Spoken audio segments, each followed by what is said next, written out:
Yes, good evening to all of you friends. We'll start the class at 9 p.m. Few more seconds to go.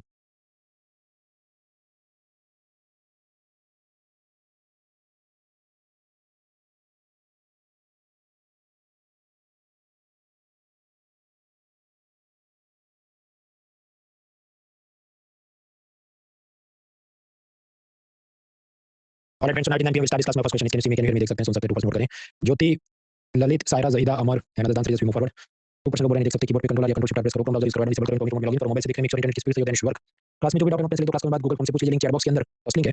तो बुधवार को उसके जवाब मैं upload करता हूं. लास्ट वीक जो सोमवार तक जवाब प्रश्न आए थे, उसके मैंने आज शाम जवाब अपलोड कर दिए मेंस कोर्स पेज पे. ठीक है, अभी क्या हो रहा है कि हमारे दो कोर्स चल रहे हैं, एक मेंस का और एक प्रीलिम्स का, और दोनों का कॉमन ही है ये गूगल डाउट फॉर्म. तो मैं दो जगह वो पीडीएफ फाइल अपलोड करूंगा तो फालतू का क्लटर हो जाएगा. तो एक ही जगह मैं रखता हूं अब कि जो भी आपके डाउट्स आएंगे दोनों जगह से आप पूछो, एक ही बात है. लेकिन उसका जवाब जो मैं अपलोड कर रहा हूं वो मेंस वाले पेज पे मैं अपलोड कर रहा हूं, क्योंकि समझो प्रीलिम्स वाले पे ज्यादा हैंडआउट्स अपलोड होंगे, तो उसमें फिर ये डाउट का भी पीडीएफ है तो बहुत ज्यादा सब खिचड़ी हो जाती है.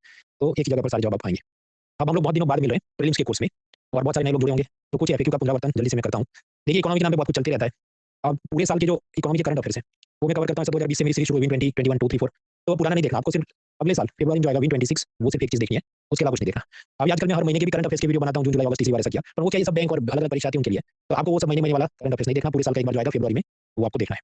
तो ये खेल खत्म हो गया. तो ये तो फ्री में चलते रहता है, सब्सक्रिप्शन खत्म हो गया तो भी लोड नहीं लेना है. फिर आते हैं पेड प्रोग्राम्स. फिर में प्रीलिम्स का मेरा कोर्स चला हुआ है पीसीबी 14, मतलब पोस्ट कोरोना बेस नंबर 14 चौदहवीं बार में पढ़ा, और मेंस का चला क्यूपी 7. तो ये पेड प्रोग्राम है आपके सब्सक्रिप्शन के साथ, वो आ गए. तो अलग क्यों रखे, ताकि इसका हैंडआउट अलग रहे और इसका हैंडआउट अलग रहे, ताकि प्रीलिम्स के लिए सिर्फ प्रीलिम्स का हैंडआउट देखना, मेंस के लिए सिर्फ मेंस का हैंडआउट देखना. वरना होगा ये कि 1500 पेज का एक ही पूरा फाइल हो जाएगा, तो आपको रिवीजन में दिक्कत होगी. अलग से मेरी प्रिंटेड बुक भी चलती है. प्रिंटेड बुक बेसिकली है कि प्रीलिम्स का पीसीबी 13 हैंडआउट था, उसकी प्रिंटेड बुक है. उसका नया वर्जन कब आएगा? नया वर्जन फरवरी में आएगा, जब नया बजट आएगा. तो ये चलते रहता है. तो सब कुछ वो बुक भी आपको लेने की वैसे कोई जरूरत नहीं है, क्योंकि पीडीएफ में उसकी अपलोड कर रहा हूं. नाउ ये दो अपने अलग कोर्स चले, वो तो मैंने आपको बताया. अभी 17 जुलाई से प्रीलिम्स काम पढ़ रहे थे, उसमें पहला pillar money banking finance insurance complete किया, और फिर 28 अगस्त से मेंस काम पढ़ रहे थे, तो वहां पर भी मेंस का पिलर 1 हमने कंप्लीट किया. तो जुलाई से लेके मिड अगस्त तक पिलर 1 प्रीलिम्स कंप्लीट. अगस्त के लास्ट वीक में मैंने प्रीलिम के बाद मेंस का पिलर 1 भी कंप्लीट कर दिया. अभी हम वापस मिल रहे हैं, तो ये प्रीलिम वाला कोर्स है, और ये सितंबर से हम वापस मिल रहे हैं. आज 4 तारीख है और हम सेकंड पिलर बजट टैक्सेशन पढ़ रहे हैं. ये 2 हफ्ते चलेगा, उसके बाद मेंस का हम सेकंड पिलर पढ़ेंगे. तो ये पिंग पोंग करते करते दिसंबर तक सब निपट जाएगा. अब होगा ये कि जो लोग नए जुड़ते हैं उनका क्या डाउट रहता है, ये रोज 3 क्लास होते हैं, मैनेज नहीं कर पाते. अन अकेडमी का मॉडल क्या है, हर एक टीचर अपना कोर्स पढ़ा रहे हैं, मतलब मैं इकोनॉमी पढ़ा रहा हूं, बाकी टीचर हिस्ट्री ज्योग्राफी सब पढ़ा रहे हैं. फिर वो अन अकेडमी का सिस्टम क्या करता है, उन सारे लेक्चर्स को कंबाइन करके बैच बनाता है, और फिर आपको दिखता है. तो दिन में 3 भी दिख सकता है, 5 भी, उसका लोड नहीं लेना है. मैं आपको एक सिंपल टेक्निक बताता हूं. अगर आपने नेटफ्लिक्स में बहुत सारे शो ऐड कर दिए और फिर ये तो सब मैं नहीं देख सकता, चिंता नहीं करनी है. वो आप अन अकेडमी के प्लानर पे जाइए, और जितने जितने आपको एक साथ नहीं देखने हैं, तो वो 3 डॉट होते हैं, वहां पर जाके उसको अनएनरोल कर दो, या उसके अंदर जाके कोर्स पेज में उधर एक बटन होगा. अनएनरोल करने से समझो कोई आपकी फीस नहीं कटती है, ना ही कोई पैसा ऐड होता है. वो प्लेलिस्ट जैसा है, रिमूव और ऐड कर सकते हैं. तो फिर अप्रोच क्या रहना चाहिए? देखिए, अप्रोच के अलग अलग तरीके हो सकते हैं. प्योर मैथमेटिक्स के हिसाब से मैं कहूं कि 100 क्वेश्चन आते हैं प्रीलिम में, उसमें आप ज्योग्राफी एनवायरनमेंट जोड़े तो 30 क्वेश्चन हो जाए, 25 से 30 सारे सॉल्व नहीं होने हैं. 15-17 हो जाए बड़ी बात है, क्योंकि उसमें समझो एनवायरनमेंट वो ऐसा विचित्र पूछते हैं, इंटरनेशनल ऑर्गेनाइजेशन, वो सब याद करके नहीं जा सकते. पॉलिटी के डिपेंड करता है, 12 से 16 सवाल आते हैं. उसमें लक्ष्मीकांत की बुक जो है उसमें से 13 सॉल्व हो पाएंगे. बाकी 3 बाहर के होंगे, वो एनसीईआरटी पॉलिटिकल साइंस और करंट अफेयर्स वगैरह वगैरह. इकोनॉमी एंड गवर्नमेंट स्कीम 15, 17, 18, 20 वो डिपेंड करता है. सवाल कितने हो सकते हैं? 12. उसके ऊपर भगवान मालिक है. कुछ लोग कहते हैं इतने कम है तो छोड़ ही देते हैं. तो भाई, तो तुम साइंस टेक्नोलॉजी हिस्ट्री से 12 क्वेश्चन कवर करके दिखाओ, तो इसको छोड़ देना. कुछ ये जो नए लोग क्वेश्चन भी पूछते हैं तो फिर मुझे हंसी आती है, पर स्वाभाविक है, वो नया है तो उसको पता नहीं है. अब वो एक बार हिस्ट्री और साइंस के क्वेश्चन देखेगा, फिर उसको हाँ तो भाई इससे अच्छा तो इकोनॉमी में कर लेता. एनीवेज, तो ज्योग्राफी एनवायरनमेंट से 15, पॉलिटी से 13, इकोनॉमी से 12, ये करीब जो भी 35-40 आपने किए. हर एक क्वेश्चन के 2 मार्क है, हमारे 80 मार्क हुए. लेकिन ये जनरल कैटेगरी में कट ऑफ हो सकता है मान लो 85 टू 90, तो आपको 45 के आसपास करेक्ट करने, 2-2 मार्क के क्वेश्चन का है. तो बाकी के जो 5 खींचने, 10 खींचने, जो भी वो आप खींचेंगे हिस्ट्री साइंस, इसमें स्पोर्ट्स और अवार्ड से कुछ खींचा नहीं जा सकता. वो यूपीएससी के क्वेश्चन देखना, वो सवाल ही नहीं हो सकते, तो वो उसका मतलब ही नहीं, उसको छोड़ देना चाहिए. तो then comes history and science. अभी मुझे कल ही किसी ने गूगल फॉर्म में पूछा हिस्ट्री हम छोड़ देते हैं. मेरी आपको सलाह मत छोड़ो. उसका कारण समझो, हिस्ट्री के मान लो 15 सवाल आए, उसमें आसान से इस बार तो 6-7 सवाल थे. मुझे हिस्ट्री बिल्कुल पसंद नहीं, पर एकदम सिंपल था वो सब. फ्रीडम स्ट्रगल और बेसिक एनसीईआरटी पूछा था, 2025 की मैं बात कर रहा हूं. तो आप समझो कश्मीर से कन्याकुमारी जो लोग सेकंड थर्ड बार दे रहे हैं वो तो टिक करके जाएंगे. आपके मैं पूरा ही स्किप करता हूं, तो वो जो आपके 6 सवाल टिक नहीं हुए वो आप साइंस टेक से कवर नहीं कर पाएंगे. इसलिए ऐसा एकदम उसमें आप मैथमेटिकल दिमाग मत लगाओ. तो अपना ओरिजिनल क्वेश्चन क्या था? नए लोग जुड़ते हैं उनका ये होता है कि बहुत सारे क्लासेस मैनेज नहीं कर पाते. मैंने आपको बताया, आप सारे सब बैचेस ऑन एनरोल कर दो, उसमें से निकल जाओ, और फिर शुरू से आप जीरो से अपना प्लान बनाओ कि मुझे ये सब्जेक्ट टारगेट करने हैं. अब उसमें 4 इंपॉर्टेंट सब्जेक्ट मैंने आपको बताया जो पहले खत्म होने चाहिए, और एक भी अप्रोच हो सकता है कि आप 2-3 साल के लिए पढ़े तो आपको ऐसी कोई रश तो है नहीं कि 4 सब्जेक्ट पहले खत्म करो. तो आप ये सोच सकते हैं कि देखो, करंट अफेयर्स समझने के लिए न्यूज़पेपर में सबसे ज्यादा क्या होता है? पॉलिटी, इंटरनेशनल रिलेशन और इकोनॉमी, और कुछ हद तक ज्योग्राफी एनवायरनमेंट. तो पहले मैं इसको निपटाऊं ताकि मैं न्यूज़पेपर समझ सकूं. ऐसा 2-3 साल बाद परीक्षा देखनी है, तो आप ऐसा सुकून से अपना प्लानर अपडेट कर दो. एथिक्स पढ़ने से पहले, मीन्स में एथिक्स आता है, उससे पहले आपने polity, international relation, internal security और वर्ल्ड हिस्ट्री ये खत्म करने के बाद पॉलिटी एथिक्स पढ़ोगे, तो एथिक्स के जो भी केस स्टडी और सवाल है उसमें बहुत कुछ आप नया जोड़ पाओगे, आपको आसानी रहेगी. तो सीधा D1 से एथिक्स पढ़ने मत बैठो, पहले ये सब पॉलिटी, आईआर और वर्ल्ड हिस्ट्री कंप्लीट करो. तीसरा ये हो सकता है कि मैं तो नौकरी करता हूं, कॉलेज में जाता हूं, तो टाइम नहीं रहता है, तो 3-4 लेक्चर होते हैं, नो प्रॉब्लम. फिर आपको क्या करना है कि बहुत सारी चीजें उसको पढ़ के निपटा देना, वीडियो देखने नहीं बैठा, या फिर समझ नहीं आया उतना ही वीडियो देखना है, पूरा वीडियो नहीं देखना है. जैसे कौन से सब्जेक्ट खुद से निपटाए जा सकते हैं? इंटरनेशनल रिलेशन, इंटरनल सिक्योरिटी की पहली बात, world history, post independent India, current affairs कुछ हद तक. एथिक्स का ऐसा है कि आप पहले वीडियो लेक्चर सब सुनिए, फिर 2-3 बार जब रिवीजन करना है तो ऐसा कि जब भी मैं उसका वो हेडफोन लगा दूंगा, ईयरफोन लगा दूंगा, ये मेट्रो में जा रहा हूं, बस में जा रहा हूं, चलाते रहूंगा, क्योंकि उसमें सुनना ज्यादा होता है, स्लाइड्स में लिखना वो सब सब्जेक्ट में कम रहता है. तो समझिए एथिक्स की जो स्लाइड है वो इतनी बड़ी होगी कि वो आप पढ़ भी नहीं पाएंगे. तो एप स्मार्ट, अब आपके वो बराबर है, लेकिन कौन से टीचर से क्या पढ़ना हमको कैसे पता चले? तो अलग अलग मीडियम के कौन से टीचर क्या सब्जेक्ट पढ़ाते हैं, ये लिंक है unacademy.com/content/gs एजुकेटर, उधर आपको लिस्ट मिलेगी, और ऑप्शनल टीचर की ये वाले पेज पे लिस्ट मिलेगी. This is slide 18. तो ये मैटर हो गया कंप्लीट. बाकी भी जो सब्जेक्ट है overall, geography environment, economy, polity, history, IR, ये सब पे आपका फोकस है. उसमें भी हिस्ट्री तक, बाकी सब ऐसा है कि समझो वो फर्स्ट प्रायोरिटी नहीं हो सकती प्रीलिम पास करने के लिए, जो मेरी बात है। प्रीलिम पास करने के लिए दूसरी एक शर्त है, थियरी पे कॉमन और कंटेम्परेरी इश्यूज, मतलब 2-3-5 साल से जो चल रहा है, जो आपको टीचर्स पढ़ाएंगे, उसी से लेफ्ट राइट होनी, लास्ट 1 ईयर के करंट अफेयर से कुछ खास लेफ्ट राइट नहीं हो सकती। वो ऐसा पूछेगा कि खो-खो में हमारी टीम ने हराया तो क्या स्कोर पे आ रहा था, या गुकेश ने जिसको जीता सामने कौन था, इस टाइप का बात है, वो बहुत मजा नहीं उसमें। तो छाती नहीं पीटनी है, current affairs daily current affairs की क्लास भी होते हैं, पर वो क्या समझो 2-3 साल से जो पढ़ रहा है तो उसके लिए कुछ तो होना चाहिए ना। नेटफ्लिक्स पे अलग-अलग जाके जॉनर क्यों होते हैं? कॉमेडी है, डब्ल्यूडब्ल्यू अभी आजकल नेटफ्लिक्स पे क्यों? जिसको कुछ नहीं देखना वो सब कोई जनता को देखना होगा। तो अनअकैडमी भी ऐसा, जब नेटफ्लिक्स जैसा है तो उसमें हर जात की क्लासेस चलते हैं। हर क्लास देखना जरूरी नहीं है, भले प्लानिंग प्लानर में आए तो भी देखना जरूरी नहीं है। एक्ट स्मार्ट, वरना परेशानी रहेगी, मेरा कुछ खत्म नहीं हो रहा है। नाउ बोलने को और भी कुछ है, वो आप खुद से देख लेना। मेरे प्रोफाइल पे जाओगे फ्री क्लासेस, उसमें 2026 का स्टडी प्लान, वो 1 डेढ़ घंटे का लेक्चर होगा, वो आप आराम से देखना। नाउ कमिंग टू इकोनॉमी, पहला पिलर जो था bitcoin, CRR, repo, banking, share market, ये सब खत्म हो गया। इसमें से 6-7 सवाल आते हैं, इसलिए 1 महीना हमने यही पढ़ा था प्रीलिम्स के लिए, और उसके बाद मेंस का कोई सवाल नहीं आता, तो वो 1 हफ्ते में मैंने निपटा दिया था last week, when we are done with pillar 1। जो लोग लेट जुड़े वो कि इतना सब हम बैकलॉग कैसे खत्म करेंगे, मेरी आपको सलाह है उसको भी छोड़ो। दिवाली वेकेशन जब आपको मिले कॉलेज के अंदर, तब सुकून से करना, क्योंकि समझो प्रीलिम्स और मेंस का तो वो बहुत सारे दिन आपके खाएगा। तो दिवाली वेकेशन में करना, भी इसको लेके मत बैठो, पिलर 1 गया तो गया, उसको मत देखो। अभी आप सीधा सेकंड पिलर से चालू करो। उसका एक लेक्चर हो गया है, वो आप रिकॉर्डेड देख लेना, और फिर अभी दूसरा ये लाइव जो चालू हो रहा है इधर से आप जॉइन करें। खैर अपना जो फ्लो था उस हिसाब से आखिरी टेस्ट हुई होगी, पिलर 1 डी थी, फाइनेंशियल इंक्लूजन, पेंशन, ईपीएफओ की। उसमें 750 जितने लोग थे, मतलब जितने लोग पहले टेस्ट में थे उसके मुकाबले 74% ड्रॉप हो गए। I am not surprised, I am not sad, क्योंकि हर साल ऐसा ही होता है। फिर वो जो पिलर था आप याद करें, insurance, pension, financial inclusion, mostly वो सब क्या फैक्चुअल जनरल नॉलेज, ये होना वो योजना थी। उसके 50 क्वेश्चन थे तो 100 मार्क थे। अब इतने तो कोई पहली बार टेस्ट दे रहा है उसके लिए लाना मुश्किल है, और कम से कम 22 तो ठीक होने चाहिए ना। तो 44 क्वेश्चन मतलब मार्क्स होने चाहिए, जितने हो रहे हैं उनको बताइए, एटलीस्ट 44 या ज्यादा। बेनिशा, पवन, आयन, मानसी, कविराज, रत्नेश, राशिद, जिनका नाम नहीं दिख रहा है, आस्था, अनुराग, रिधि, सोनिया, तान्या, प्रथमेश, विकास, अविनाश, खुशी, शालिनी और ऊपर जिन्होंने और अच्छे मार्क्स हासिल किए, सबको बधाई। तो ये जो प्रीलिम्स का अपना कोर्स था उसमें आखिरी बार हम कब मिले थे? 18 अगस्त को, 18 अगस्त को आखिरी बार मिले थे। फिर वो मेंस की परीक्षा थी, उसका आंसर की वगैरह के चलते वो तो क्लास ही नहीं थे। 28 तारीख को वापस मिले थे, वो मेंस की क्लास चल रहे थे। तो अभी 4 तारीख को हम प्रीलिम्स की क्लास में वापस मिल रहे हैं।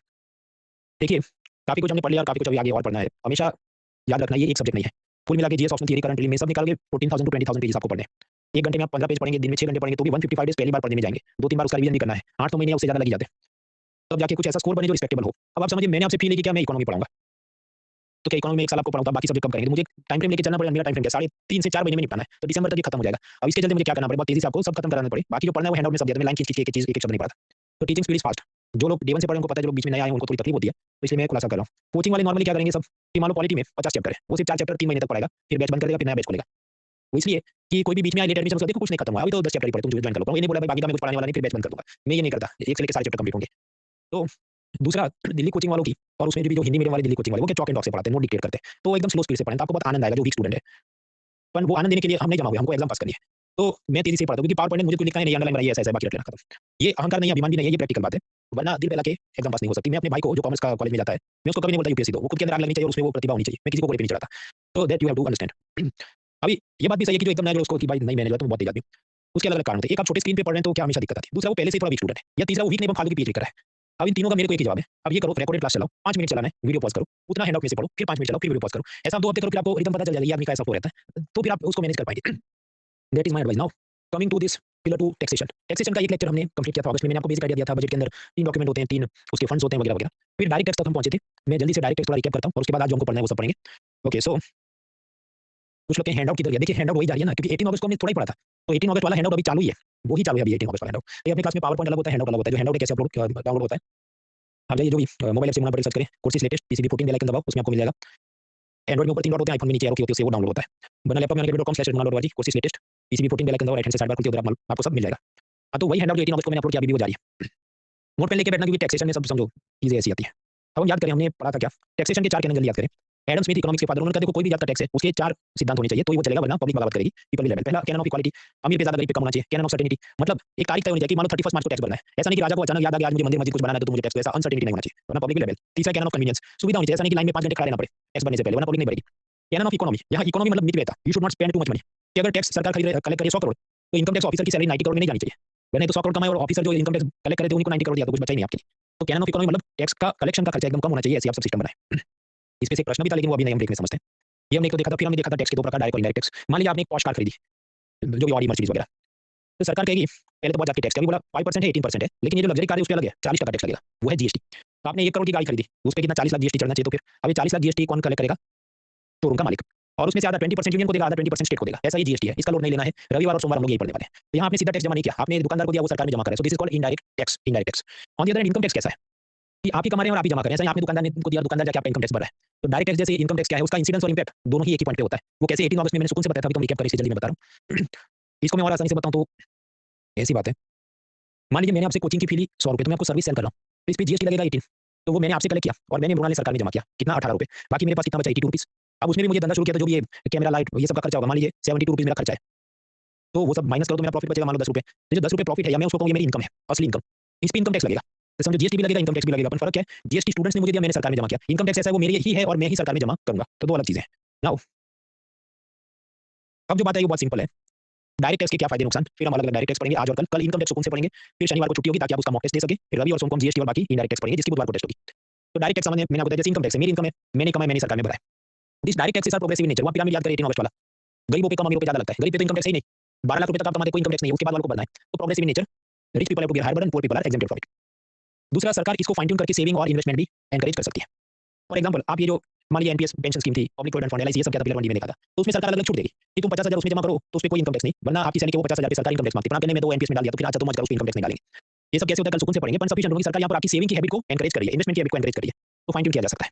तीसरा, इसमें इलास्टिसिटी है, लचीलापन है। वो ऐसा कि मान लीजिए 10 टका है और सरकार 100 करोड़ कमा रही है, 5 टका करेगी तो क्या चेंज होगा, उसका अप डाउन वो फ्लेक्सिबल रहता है। कैसे वो नेक्स्ट वीक हम लोग समझेंगे ब्लैक मनी के साथ। सर्टेनिटी है, निश्चितता है कि इस साल की 1 अप्रैल से अगले साल की 31 मार्च के बीच आप जितना कमाए उस पे इनकम टैक्स भरना है। इनकम टैक्स के अलावा और भी अलग अलग के डायरेक्ट टैक्स होते हैं। अब जैसे एक है टॉबिन टैक्स, वो हम लोग देखेंगे कल। वो ऐसा टैक्स है कि जब आप करेंसी एक्सचेंज करें, कि आज डॉलर का यूरो किया, कल यूरो का रुपया किया, रुपये का येन किया, युआन किया, तो वो जो इंस्टेबिलिटी आती है, मतलब आप डेली खरीद बेच करो तो क्या होगा, वो चीज का प्राइस अनस्टेबल रहेगा कि डॉलर कभी 88 का हो जाएगा, कभी 85 का। इसको अगर रोकना है तो हमें क्या करना चाहिए, इस टाइप की पब्लिक पे टैक्स ज्यादा लगाओ, तो वो ठहर के थोड़ा बैठे, रोज रोज करेंसी एक्सचेंज कराने नहीं निकले। तो उसके वास्ते टोबिन टैक्स हो सकता है। इट कैन कंटेन या prevent volatility in the currency exchange rates. वो कैसे, वो हम लोग कल देखेंगे नेक्स्ट क्लास में। छठा फायदा है, इट प्रमोट सिविक कॉन्शियसनेस। देखिए, मान लीजिए आप 1 करोड़ रुपए कमा रहे हैं, तो आप हाईएस्ट टैक्स ब्रैकेट में आए तो 30 लाख रुपए आपके इनकम टैक्स में चले जाएंगे। तो फिर आपको झटका लगेगा, भाई 30 लाख कितनी बड़ी रकम है, मेरा इनकम टैक्स चला गया। और फिर अगर आप गाड़ी लेके निकले और रास्ते में पुल खराब है, रोड खराब है, you will feel more agitated कि 30 लाख रुपए क्यों, ये सब ठीक नहीं है, मैं वोट क्यों दे रहा हूँ, मैं ये क्यों कर रहा हूँ वगैरह। तो सिविक कॉन्शियसनेस आदमी को ज्यादा चुभता है। वरना बात ऐसे आपने 100 रुपए का बिस्किट खरीदा, उसमें भी 18 रुपए जीएसटी दिया, अपना आपको ऐसा चुभता नहीं है कि उसके बाद सड़क पे खड्डा है तो, क्योंकि रकम छोटी है। तो आपको धीरे धीरे आपका खून पी रहा है मच्छर की तरह। It is not like a tiger, कि उसे क्लॉ मार के जाए तो फिर आपको लगे कि हाँ भाई कुछ था। इस कारण से फिर ऐसे टैक्स पेयर पीआईएल फाइल करेंगे जब भी उनको लगे कोई बहुत ज्यादा पैसा बर्बाद हो रहा है। जैसे तमिलनाडु में उनका स्टेट गवर्नमेंट का ऑफिस होगा जिसको कहते हैं सेक्रेटेरिएट सचिवालय, तो पहले था, लेकिन सरकार को मौज आ गई स्टेट गवर्नमेंट को 400 करोड़ का नया बिल्डिंग बनाएंगे, तो स्वाभाविक है वहां के जो टैक्स पेयर थे नाराज हो गए, कोर्ट में गए और कोर्ट ने भी उस चीज को रुकवा दिया। तो it promotes the civic consciousness because you directly feel the pinch of it, आपको चुभन महसूस होती है इनकम टैक्स भरने में। अब इसके कुछ लिमिटेशन से मर्यादा देखें। देखिए 12 लाख रुपए तक तो कोई इनकम टैक्स है नहीं, तो बहुत सारे गरीब लोग कुछ नहीं भरेंगे, फिर 5% से 30% के स्लैब होंगे। तो आप समझो अगर हम इनकम पिरामिड बनाए और नीचे उसका विड्थ है 15 सेंटीमीटर, तो वहां तक तो टैक्स बेस है ही नहीं, ये इनकम टैक्स का तो बेस ही चालू होता है 12 लाख से, तो मान लो जो भी 12 सेंटीमीटर, तो यानी इसकी चौड़ाई कैसी है, कम है। Direct taxes have narrow base, direct taxes have narrow base, क्योंकि सब लोगों को कवर नहीं करता, नीचे जो एकदम हाशिए में उनको तो कुछ नहीं, 12 लाख रुपए तो टैक्स नहीं। ऑन द अदर हैंड, तो इनकम टैक्स का बेस नैरो रहता है, जीएसटी का थोड़ा अलग है। जीएसटी ऐसा है कि मान लो बिस्किट पे 18% हो, तो अदानी अंबानी खरीदे तो भी 18 है, गरीब आदमी खरीदे तो भी 100 रुपए के ऊपर बिस्किट पे 18 रुपीस जीएसटी चढ़ेगा। तो ऊपर से लेके सब नीचे तक सब लोग उसमें कवर हो गए। तो इस पिरामिड की चौड़ाई थी 15 सेंटीमीटर, एवरीवन इज कवर्ड। तो इसलिए इनडायरेक्ट टैक्स जैसे कि GST, they have a wider base. अब आपको सवाल होगा तो भाई फिर इधर भी ऐसा ही कर दो ना कि इनकम टैक्स सब पे मांगो, गरीब आदमी है 1 लाख कमाता है, कोई नहीं, उस पे 1% इनकम टैक्स मांगो ना, तो मांगो उसका, तो अपना बेस वाइड हो जाएगा। But there is a problem, Bharat के अंदर गरीब लोग कितने होंगे, मान लो 20 करोड़ गरीब लोग हैं, तो 20 करोड़ लोग का इनकम टैक्स का फॉर्म चेक करने के लिए कितने ऑफिसर रखने होंगे उनकी, और ये गरीब है तो आप ज्यादा इनकम टैक्स मांग नहीं सकते, आप कहे 1% दे दो, 10% दे दो, तो लाख रुपए में मुश्किल से आप 10,000 टैक्स लेंगे, और इनकम टैक्स ऑफिसर का पगार होगा 80,000 टू 1 लाख रुपीस। तो आप याद करिए एडम स्मिथ क्या बोल के गया, चौथा सिद्धांत उसने कहा ना, canon of economy, tax collection का cost should be minimum. 100 crore का टैक्स गरीबों से लेने के लिए 90 करोड़ इनकम टैक्स ऑफिसर की सैलरी में नहीं जाना चाहिए, इसलिए हम गरीबों पे इनकम टैक्स नहीं लगाते।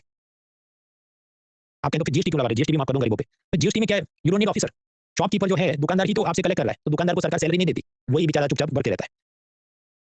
हाँ, तो इनकम टैक्स जैसे डायरेक्ट टैक्स है, तो उनका कलेक्शन एक्सपेंसेस, क्योंकि टैक्स ऑफिसर्स फॉर्म चेक करना, सर्वर का खर्चा, इस कारण से डायरेक्ट टैक्स का बेस नैरो रहता है, because it will be uneconomic to charge 1% income tax on poor people, उसमें सैलरी बहुत देनी पड़ेगी ऑफिसर्स को। So this is the problem with direct tax, like income tax. Income tax की और तकलीफ है, hardship is not counted. For example, मान लीजिए 3 लाख रुपए जो कमाता है उस पे 5% इनकम टैक्स, अभी तो 12 लाख स्लैब है तो पुराने हैं, ताकि आप विजुअलाइज करें हाँ भाई कि 3 लाख, वरना मैं कहूँ 12 लाख कमाता है कारपेंटर, फिर आपको लगेगा कैसे वगैरह वगैरह। एनीवेज, तो मान लो आप 3 लाख रुपए कमा रहे हो, सरकार के 5% इनकम टैक्स है। अब जो कारपेंटर है, लकड़ी का काम करे, वो बेचारा दिन में 2400 कैलोरी, 3000 कैलोरी पूरा दिन वो रंगा करवट मारते रहेगा, तब जाके वो कमाता है, उस पे भी उतना ही टैक्स है। और मान लीजिए दिल्ली में एक मकान मालिक है जिसने ये यूपीएससी एस्पायरेंट को भाड़े पे मकान दिया है, वो भी 3 लाख रुपए बैठे बैठे के मारे, वो 100 कैलोरी का भी मजदूरी डेली नहीं करता, बस सोते रहता है, पर उस पे भी तो 5% इनकम टैक्स है। तो इनकम टैक्स डिफरेंशिएट नहीं करता कि आपने कितनी मेहनत से पैसा कमाया, वो सीधा टैक्स मारता है। एक्सटर्नलिटी, एक्सटर्नलिटी मतलब दो लोग का ट्रांजैक्शन हुआ और तीसरी पार्टी को क्या फायदा नुकसान हुआ। एक सिगरेट कंपनी है, उसने अक्षय कुमार को ब्रांड एम्बेसडर बनाया, तो सिगरेट कंपनी भी खुश, अक्षय कुमार भी कुछ पैसा मिल गया। लेकिन फिर आप उसको देख के सिगरेट पीते हैं और आपकी तो हेल्थ खराब होती है, चलो एक बात, आपने तो खुद डिसीजन लिया, लेकिन बाजू में जो लोग खड़े बैठे हैं उनको भी पैसिव स्मोकिंग के चलते हेल्थ प्रॉब्लम होती है। तो ये तो सब कौन है, अनरिलेटेड थर्ड पार्टी है, तीसरे लोग जिनका कोई लेन देन नहीं, उन पे नेगेटिव एक्सटर्नलिटी क्रिएट हुई, उनकी हेल्थ आपने खराब की। तो इस केस में क्या होना चाहिए, अक्षय कुमार जिम्मेदार है, उस पे ज्यादा टैक्स लगना चाहिए, नहीं लगेगा, क्योंकि इनकम टैक्स का मैक्सिमम स्लैब है 30%, तो करोड़ों रुपए भी कमाए मैक्सिमम 30% टैक्स चढ़ेगा उस पे, वो चाहे अच्छा काम करके लाए, बुरा काम करके लाए। ऑन द अदर हैंड, मान लीजिए एक लेखक है, ऑथर है, उसने बहुत अच्छी बच्चों की किताब लिखी, उसमें सब लिखा जेंडर एम्पावरमेंट, इक्वालिटी वगैरह, और उसको देख के बच्चों का बहुत कैरेक्टर डेवलपमेंट हो गया, पूरा समाज अच्छा हो गया, पॉजिटिव एक्सटर्नलिटी। लेकिन आप बुक ऑथर है, आपने पैसा कमाया जिसको हम कहते हैं रॉयल्टी, तो ये आपकी इनकम है। अब आप 1 करोड़ की रॉयल्टी कमाते हैं तो ये सब इनकम टैक्स कितना, करोड़ कमाते हैं मैक्सिमम 30% ही लगेगा। तो यहाँ पर आप देखिए उसने पॉजिटिव एक्सटर्नलिटी क्रिएट की तो भी 30% टैक्स भरेगा, अक्षय कुमार ने नेगेटिव एक्सटर्नलिटी की तो भी 30% इनकम टैक्स भरेगा। तो इनकम टैक्स एक्सटर्नलिटी डिफरेंशिएट नहीं करता, ये तकलीफ है। आप कहते हैं जीएसटी कैसे करेगा? जीएसटी में आप ऐसा कर सकते हैं ना कि दवाई पे कम टैक्स रखो और दारू पे ज़्यादा, हालाँकि दारू पे जीएसटी नहीं लगता, पर दूसरे जो भी टैक्स लगते हैं। तो इनडायरेक्ट टैक्सेस में आप डिफरेंशिएट कर सकते हैं, डायरेक्ट टैक्सेस में ये करना मुश्किल है। तो डीमेरिट्स ऑफ डायरेक्ट टैक्सेस, एक तो एक्सटर्नलिटीज़ नॉट काउंटेड। दूसरा, ये जो टैक्स है 30%, मैक्सिमम इनकम टैक्स है 30%, जो करोड़ों रुपए कमाते हैं उनको 30% इनकम टैक्स भरना है। कुछ बार क्या आते हैं, नहीं ये सब नॉर्वे स्वीडन जैसा कर लो, 40% कर दो। पर अगर इतना बहुत ज़्यादा टैक्स कर देंगे, तो आप सोचिए आप 100 रुपए कमाते हैं, आपके पास 60 ही बचेंगे। यू विल बिकम लेज़ी, मुझे मेहनत करनी ही नहीं है जब इतना कम पैसा हाथ में बचेगा। और कुछ लोग क्या करेंगे, पलायन, मतलब एग्जिट, वो सिटीजनशिप चेंज कर देंगे। जैसे अपने बहुत सारे फिल्म स्टार हैं, वो कहने को बस इंडियन इंडियन करते हैं, अपन कनाडा की, ब्रिटेन की सिटीजनशिप लेके रखे, क्योंकि वहाँ पर उनको टैक्स की माफिया मिलती। तो बहुत ज़्यादा डायरेक्ट टैक्स मांगे या इनकम टैक्स वगैरह, तो ये तकलीफ है। फॉरेनर्स भी भारत में कमाएंगे बिजनेस के लिए, फॉरेन इन्वेस्टमेंट कम होगा। डायरेक्ट टैक्सेस की काफ़ी तकलीफ है कि इसमें बहुत सारे लिटिगेशन और लूपहोल होते हैं। तो अलग-अलग बार वोडाफोन पे केस किया, सालों तक चला, वो बच गया। तो मुकदमेबाजी ज़्यादा चलती है कि ये चीज़ पे इतना टैक्स लगना चाहिए, नहीं लगना चाहिए। So that is the last problem. है तो डायरेक्ट इनडायरेक्ट टैक्स फर्क देखा, डायरेक्ट टैक्सेस के फायदे नुकसान देखे, उसमें वकील नहीं बनना, जो मैंने बताया वही सत्य है। एमसीक्यू में उसी हिसाब से टिक करना है, कोई काउंटर आर्गुमेंट में जाने की जरूरत नहीं, क्योंकि मैं अपने दिमाग से नहीं पढ़ा, बुक्स में इतने दिए इतने पॉइंट हमको मेमोराइज करने हैं। Now next part is direct taxes of union and state. हम ये करते हैं कि कुछ आसान वाले एक फ्लो में पढ़ लेते हैं, 10-15 मिनट जाएंगे, फिर ब्रेक लेते हैं। देखिए कुछ ऐसे डायरेक्ट टैक्स हैं जो आपकी इनकम पे लगते हैं। जैसे मैं एक इंडिविजुअल व्यक्ति हूं तो मुझ पे लगेगा इनकम टैक्स, लेकिन एग्रीकल्चर में अगर किसान होता तो मुझ पे इनकम टैक्स नहीं लगता। उसका कारण यूनियन गवर्नमेंट एग्रीकल्चर इनकम पे इनकम टैक्स नहीं मांग सकती। एक बात हुई। कंपनियों का जो प्रॉफिट है उस पे लगता है कॉर्पोरेशन टैक्स। कुछ कंपनियां ये कहेंगी कि हमारा जीरो प्रॉफिट है और वो सब गड़बड़ करके ऐसा दिखाएंगी कि जीरो है, तो उन पे लगता है मिनिमम अल्टरनेट टैक्स। वो क्या है, ब्रेक के बाद अभी हम समझते हैं। तीसरा होता है कैपिटल गेन्स टैक्स, कि आपने शेयर मार्केट में कुछ खरीदा, बिटकॉइन खरीदा, बेचा, प्रॉफिट हुआ, तो ऐसे प्रॉफिट पे अलग से लगता है कैपिटल गेन्स टैक्स। वो क्या है, वो भी ब्रेक के बाद एक ब्रेक आएगा, उसके बाद आखिरी ब्रेक में हम लोग कैपिटल गेन्स टैक्स समझेंगे। अभी के लिए सिर्फ मैं आपको लिस्ट बता रहा हूं। तो these are the direct taxes of the union. Now direct taxes of the state government. तो एक तो है टैक्स ऑन एग्रीकल्चर इनकम, किसानों की आमदनी पे राज्य सरकार टैक्स मांग सकती है, यूनियन गवर्नमेंट टैक्स नहीं मांग सकती, क्यों, कॉन्स्टिट्यूशन में ऐसा लिखा है। दूसरा है प्रोफेशनल टैक्स। प्रोफेशनल टैक्स मतलब आप एक डॉक्टर है, लॉयर है, चार्टर्ड अकाउंटेंट है, कोई भी दूसरा नौकरी धंधा करते हैं, तो उसको प्रोफेशनल टैक्स राज्य सरकार मांगेगी। लेकिन उसमें कॉन्स्टिट्यूशन में एक लिमिट है कि आप लोग 2500 रुपीज से ज्यादा प्रोफेशनल टैक्स एक स्टेट गवर्नमेंट नहीं मांग सकती। तो tax on agriculture income and professional tax are the direct taxes of the state government. आगे इसके अलावा यूनियन गवर्नमेंट आपके एसेट्स और ट्रांजैक्शंस पे और भी टैक्स मांगता है। अभी मैं आपको लिस्ट बता रहा हूं, इसका लोड नहीं लेना, क्योंकि कल और उसको आराम से हम पढ़ेंगे। शेयर मार्केट में आपने जो भी खरीदा बेचा, उस पे security transaction tax, commodity transaction tax, फिर एक डिविडेंड डिस्ट्रीब्यूशन टैक्स था वो बंद हो गया, वेल्थ टैक्स था वो बंद हो गया, बैंकिंग कैश ट्रांजैक्शन टैक्स वो बंद हो गया, एस्टेट ड्यूटी वो बंद हो गई। वो क्या है, अभी 5 मिनट में आपको खत्म हो जाएगा। तो मतलब बहुत सारे ऐसे टैक्स थे। नाउ स्टेट गवर्नमेंट के ऐसे कौन-कौन से टैक्स हैं? एक होता है लैंड रेवेन्यू, मतलब आप जमीन का कोई भी प्रोडक्टिव यूज कर रहे हैं, उस पे आप खेती कर रहे हैं, फैक्ट्री बना रहे हैं, जो भी, तो उस पे स्टेट गवर्नमेंट लैंड रेवेन्यू मांग सकती है। मतलब जिसे हम कहें लगान या महसूल। तो जो डिस्ट्रिक्ट मैजिस्ट्रेट, जिसको कलेक्टर भी कहा जाता है, तो वो किसका कलेक्टर है, टिकट कलेक्टर है नहीं, जो डिस्ट्रिक्ट मैजिस्ट्रेट है वो लैंड रेवेन्यू कलेक्टर है। एक बात हुई। दूसरा, सिटी एरिया में आपकी प्रॉपर्टी है, उस पे स्टेट गवर्नमेंट प्रॉपर्टी टैक्स मांगेगी कि आपकी प्रॉपर्टी क्या वैल्यू है, अच्छा उसका एक टका हमको दे दो। अब कुछ बार स्टेट गवर्नमेंट खुद नहीं मांगेगी, उन्होंने ये सूरत अहमदाबाद म्युनिसिपल कॉर्पोरेशन को दे दिया होगा, नगर निगम को दिया होगा कि तुम मांगो और तुम मुझसे अपना ये सड़क गटर पानी व्यवस्था ठीक करो। तीसरा स्टेट गवर्नमेंट का ऐसा डायरेक्ट टैक्स है स्टैम्प ड्यूटी या रजिस्ट्रेशन ड्यूटी। मतलब जो भी स्टैम्प पेपर पे आप अग्रीमेंट करते हैं, दुकान रेंट पे लिया, किसी को आपने नौकरी पे रखा, आपने कोई प्रॉपर्टी खरीदा बेचा, हर एक चीज का रजिस्ट्रेशन जो करना होता है, उस पे स्टेट गवर्नमेंट रजिस्ट्रेशन ड्यूटी या स्टैम्प ड्यूटी मांगती है। अब ये जो स्टैम्प ड्यूटी है वो डायरेक्ट टैक्स है कि इनडायरेक्ट टैक्स है, ये सब डिबेटेबल बात है। इसका कारण ये है, देखिए यूनियन के डिपार्टमेंट्स क्लियर है कि central board of direct taxes और दूसरा central board of indirect taxes and custom, जो कि जीएसटी का भी काम देखता है। तो जब यूनियन गवर्नमेंट बजट दिखाएगी तो वो क्लियरली डिमार्केट करेगी ये लोग इतना कलेक्ट किया, ये लोग इतना कलेक्ट किया। तो सीधा नाम में लिखा ना सीबीडीटी डायरेक्ट टैक्सेस, तो वो अपनी लिस्ट में बोले हमने इतना कलेक्ट किया, वो सारे डायरेक्ट टैक्स है without any debate. State government में तकलीफ क्या है, ऐसे दो डिपार्टमेंट नहीं होते, एक डायरेक्ट टैक्स का, एक इनडायरेक्ट टैक्स का। यूजुअली उसका जो लैंड डिपार्टमेंट होगा वो लैंड रेवेन्यू भी देखेगा, तो कुछ जगह वो प्रोफेशनल टैक्स भी देखेगा, स्टैम्प ड्यूटी भी वो देखेगा, कुछ जगह पे बाकी वैट वगैरह के लिए कमर्शियल डिपार्टमेंट बनाया होगा, वाणिज्य विभाग वगैरह। तो वहाँ क्लैरिटी नहीं होती। उनके बजट डॉक्यूमेंट भी आप देखें तो क्लियरली बताते हैं कि ये हमारे डायरेक्ट टैक्स है और ये इनडायरेक्ट टैक्स है। तो इस कारण से बुक्स में भी किसी ने क्लैरिटी से बोला नहीं कि क्या डायरेक्ट क्या इनडायरेक्ट, लेकिन ओवरऑल उसको मान के चले कि ये उसके डायरेक्ट टैक्स है, बट इट इज डिबेटेबल। क्योंकि आप समझो डायरेक्ट टैक्स की पहचान क्या है, मैंने कमाया मैं ही सीधा भरूं। स्टैम्प ड्यूटी वगैरह में क्या, कौन बायर, कौन सेलर, किसने लिया किसने दिया, वो सब अलग अलग ट्रांजैक्शन पे डिपेंड होता है। Now some direct taxes on transactions. एक जमाने में चिदम्बरम फाइनेंस मिनिस्टर थे, तो उनको लगा ये पब्लिक कैश में बहुत ट्रांजैक्शन कर रही है, तो ब्लैक मनी का प्रॉब्लम बढ़ रहा है, टैक्स नहीं भरते लोग। तो सब लोग बैंक में पैसा रखे और बैंक से चेकबुक वगैरह से अपना ट्रांजैक्शन करे, तो मैं टैक्स लगा देता हूँ। उसको कहा गया बैंकिंग कैश ट्रांजैक्शन टैक्स। वैसा कि आप अपने खाते से ही 10,000 रुपए से ज्यादा निकालते, कैश में विड्रॉ करते, तो उस पे 0.01% टैक्स आपको भरना पड़ता। मतलब आपका ही पैसा है, आप ही बैंक में से निकाल रहे हैं और आपको ही टैक्स भरना है, तो स्वाभाविक है आप मैं क्यों टैक्स भरूं। तो सिंपल सोल्यूशन है कि भाई मत निकालो पैसा, विड्रॉ मत करो कैश में। आपको किसी को पे करना है, कोचिंग फी देनी है, प्रॉपर्टी खरीदना है, cheque, NEFT, RTGS, debit card, ATM card, इससे आप ट्रांजैक्शन करो, तो अपने आप क्या होगा, ये सब जो ब्लैक मनी का प्रॉब्लम, टैक्स नहीं भरने का प्रॉब्लम सॉल्व हो जाएगा। दूसरा, इस प्रोसेस से फिर भी कुछ लोग होंगे जो कैश विड्रॉ करेंगे, तो सरकार को बहुत सारा डेटा मिल गया कि कौन रोज कितना कैश निकालता है, और फिर उस हिसाब से बोगस बिल बना के टैक्स इवेजन वगैरह वो क्या नेक्स्ट टू नेक्स्ट समझेंगे, वो सबको सरकार रोक पाई। तो ये एक टेम्पररी टैक्स था, कुछ सालों तक उन्होंने मांगा, फिर बंद कर दिया 2005 टू 9। तो अभी तो ऐसा है नहीं, ये टैक्स बंद हो गया, बैंकिंग कैश ट्रांजैक्शन टैक्स। अब तो आप देखना जितना पैसा विड्रॉ करना है कर सकते हैं, उस पे टैक्स तो नहीं लगेगा ऐसा। अब ऐसे कुछ और टैक्स जो बंद हो गए। टाइगर पटोरी मरने के बाद उसका पूरा जो एस्टेट है, पैलेस है, ये सब किसको जाएगा, सेफ को। हालांकि असल में नहीं जाएगा, क्योंकि वो सब एनिमी प्रॉपर्टी के तहत ये सब जो भी उसकी हवेली थी, रियासत थी, वो सब सरकार के पास जाएगी। पर मान लो गई, सेफ को सब विरासत मिल गई, तो विरासत 5,000 करोड़ की पैलेस प्रॉपर्टी है। तो एक जमाने में मतलब राजीव गांधी, इंदिरा गांधी के टाइम में जब ऐसा होता कि बाप मर गया, बेटे को प्रॉपर्टी मिला, तो जितनी भी प्रॉपर्टी की वैल्यू है उसका 5 to 40% टैक्स सेफ ने, मतलब सेफ ही कमाया ये नया प्रॉपर्टी, सेफ ने सरकार में भरना है टैक्स। इसको हम कहते थे एस्टेट ड्यूटी, इनहेरिटेंस टैक्स, विरासत कर या डेथ टैक्स। तो ये टैक्स था पुराने जमाने में। 85 में सरकार ने बंद कर दिया। इसका कारण क्या, इसमें कलेक्शन बहुत कम हो रहा था। क्योंकि आप समझो, अगर इनको पता है तो वो क्या कहते हैं, नहीं हमारे प्रॉपर्टी 5,000 करोड़ का नहीं, ये तो 1 लाख रुपए का है, इसका कोई वैल्यू नहीं, फिर वो छुपाएंगे। दूसरा, उस जमाने में मान लो कोई मर गया, तो आज तो कोई मर जाता तभी पब्लिक ब्लॉग बनाती है और सेल्फी उसमें डालती है। उस जमाने में तो ऐसा था नहीं, टेलीफोन भी सबके पास नहीं थे, तो कोई मर जाए तो भी 3-4 साल तक आप पूरी दुनिया को बताओ ही नहीं कि मेरा बाप मर गया है, आपको टैक्स भरना ही नहीं है। तो लो कलेक्शन, अंडर वैल्यूएशन, कि आप 10 करोड़ की प्रॉपर्टी आप 1 लाख की ऐसा बोल दो, तो सब चेक करना मुश्किल था। तो फिर सरकार को लगा इसमें जितने ऑफिसर्स को लगाया है, उनको जितना सैलरी देना है, उसके मुकाबले हमको टैक्स नहीं आ रहा है, फालतू के कोर्ट केस ज़्यादा होते हैं, तो इस टैक्स को खत्म कर दिया, सो इट इज़ गॉन। हालाँकि हम लोग जब मेंस का पढ़ेंगे तो हम देखेंगे कि इसको वापस शुरू करने की भारत में मांग हो रही है, क्योंकि अमेरिका, यूरोप में ऐसे टैक्स अभी भी हैं, तो हमें भी ये वापस लाने चाहिए, अमीरों पे लगाने चाहिए, ऐसी सब बात है। तो वो मेंस का मुद्दा है, ओपिनियन वाला मुद्दा है, ओपिनियन वाली चीज़ों के एमसीक्यू नहीं बनते, so will not waste time here in prelims class. Next, ऐसा लगेगा मन्नत मांग लो जो भी 200-500 करोड़ का है। तो पहले ऐसा था कि हर साल उसने इसके हिसाब से 1% वेल्थ टैक्स देना पड़े। अगर आपके पास 30 लाख या उससे ज़्यादा की प्रॉपर्टी या वेल्थ है तो आपने उस पे 1% टैक्स भरना पड़ता था। हालाँकि 2015 में सरकार ने टैक्स बंद कर दिया। क्यों? अगेन ऐसा कि भाई 200 करोड़ का है ही नहीं है, तो आस-पास की झोपड़पट्टी है तो 2 लाख का ही है, इसकी कोई वैल्यू नहीं है। और 30 लाख तक का तो है तो टैक्स नहीं चढ़ेगा, 30 लाख के ऊपर का तो चढ़ेगा। तो अंडर वैल्यूएशन लो कलेक्शन। तो सरकार ने ये जो वेल्थ टैक्स था, ये भी एबॉलिश कर दिया, ये भी खत्म हो गया। तीसरा गिफ्ट टैक्स। एक मूवी आई थी जेलर, जेलर हिट रही, तो जो सन टीवी के मालिक थे, वो सीधा 2 बीएमडब्ल्यू कार लेके रजनीकांत के घर गए, एक ब्लैक और दूसरी व्हाइट, कि सर आपको जो चाहिए आप रखो। तो रजनीकांत ने जो मान लो ब्लैक कार पसंद की, तो रजनीकांत को गिफ्ट मिला, 1 करोड़ की वो गाड़ी थी। तो पहले ऐसी गिफ्ट पे लगता था गिफ्ट टैक्स। लेकिन ये भी सरकार इसमें क्या होगा कि वो नहीं, नहीं ये तो 1 करोड़ की गाड़ी थोड़ी है, 1 लाख की है। चलिए गाड़ी का तो प्राइस आप असर्टेन कर सकते हैं, दूसरी कोई चीज़ जैसे मूर्ति, शिल्पकला कुछ दे दे तो अंडर वैल्यूएशन करके बचाते थे। कलेक्शन होता नहीं था, ये तो समझो इन्होंने टीआर के लिए फोटो खिंचाया सन टीवी के मालिक ने, मैंने गिफ्ट दिया है, वरना छुपा के देते तो किसको पता चलता। तो under valuation and low collection की प्रॉब्लम थी। तो ये गिफ्ट टैक्स भी अब बंद हो गया। उसकी जगह क्या लगता है, तो अगर आप ऐसी करोड़ों की गिफ्ट ले रहे हैं, तो वो आपकी टैक्सेबल इनकम में गिना जाएगा और उसपे आपने इनकम टैक्स भरना है। इस केस में समझो, रजनीकांत को 1 करोड़ का गाड़ी गिफ्ट में मिला, तो इसको हम मानेंगे ये इनकी टैक्सेबल इनकम है। तो बाकी 200 करोड़ जो रजनीकांत ने कमाए वो 1 साल पे, उसपे मैक्सिमम कितना 30% टैक्स है, उसमें ये 1 करोड़ और जोड़ना है, इसपे भी उन्होंने 30% टैक्स भरना पड़ेगा। किसने? रजनीकांत ने, क्यों गिफ्ट उसने रिसीव किया, अब वो इनकी टैक्सेबल इनकम है। तो दैट इज़ गिफ्ट टैक्स।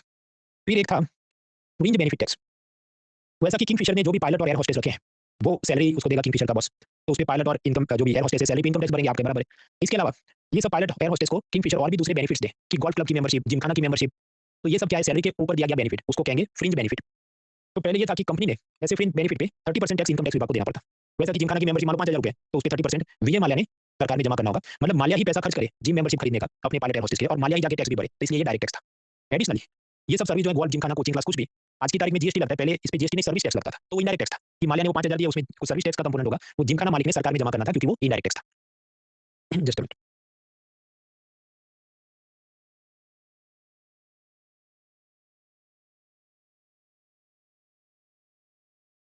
रात को 9 बजे भी पता नहीं कौन स्पैम कॉल मारते हैं। एनीवेज़ तो मैं आपको बता रहा था कि अपने एम्प्लॉइज़ को आप ऐसे गोल्फ क्लब, जिमखाना ये सब देते हैं तो उसपे फ्रिंज बेनिफिट टैक्स लगता था, वो डायरेक्ट टैक्स था, वो बंद हो गया अब।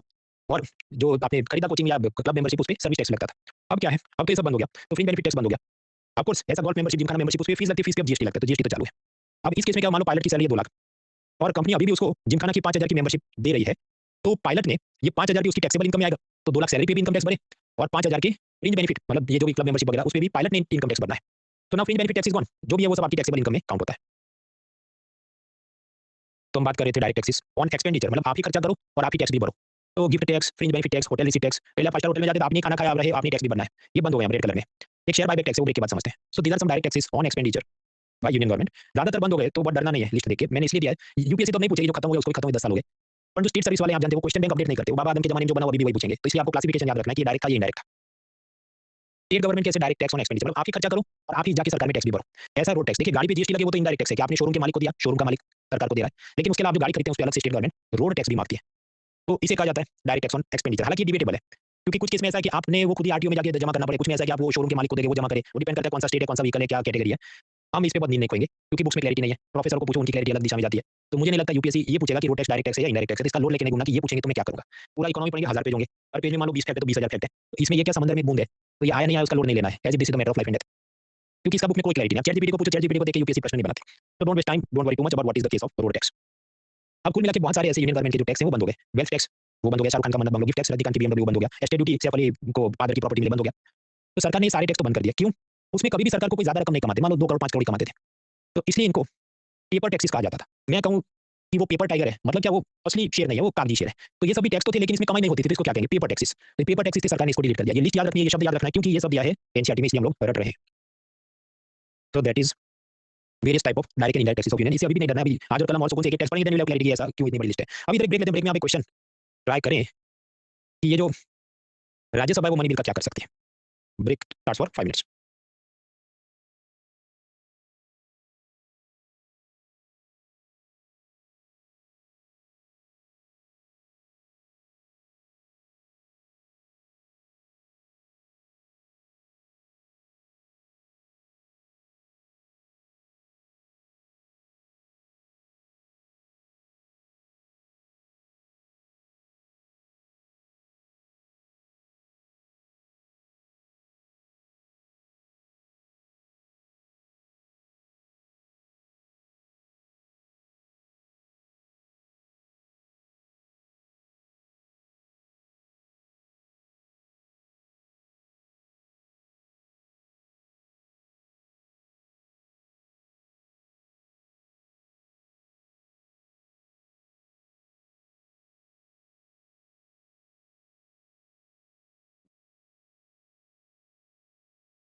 3 more minutes.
हाँ तो मित्रों, ये जो मनी बिल है राज्यसभा, इस पे क्या कर सकते हैं, नहीं कर सकते? Voting line timer starts in 3 2 1 start.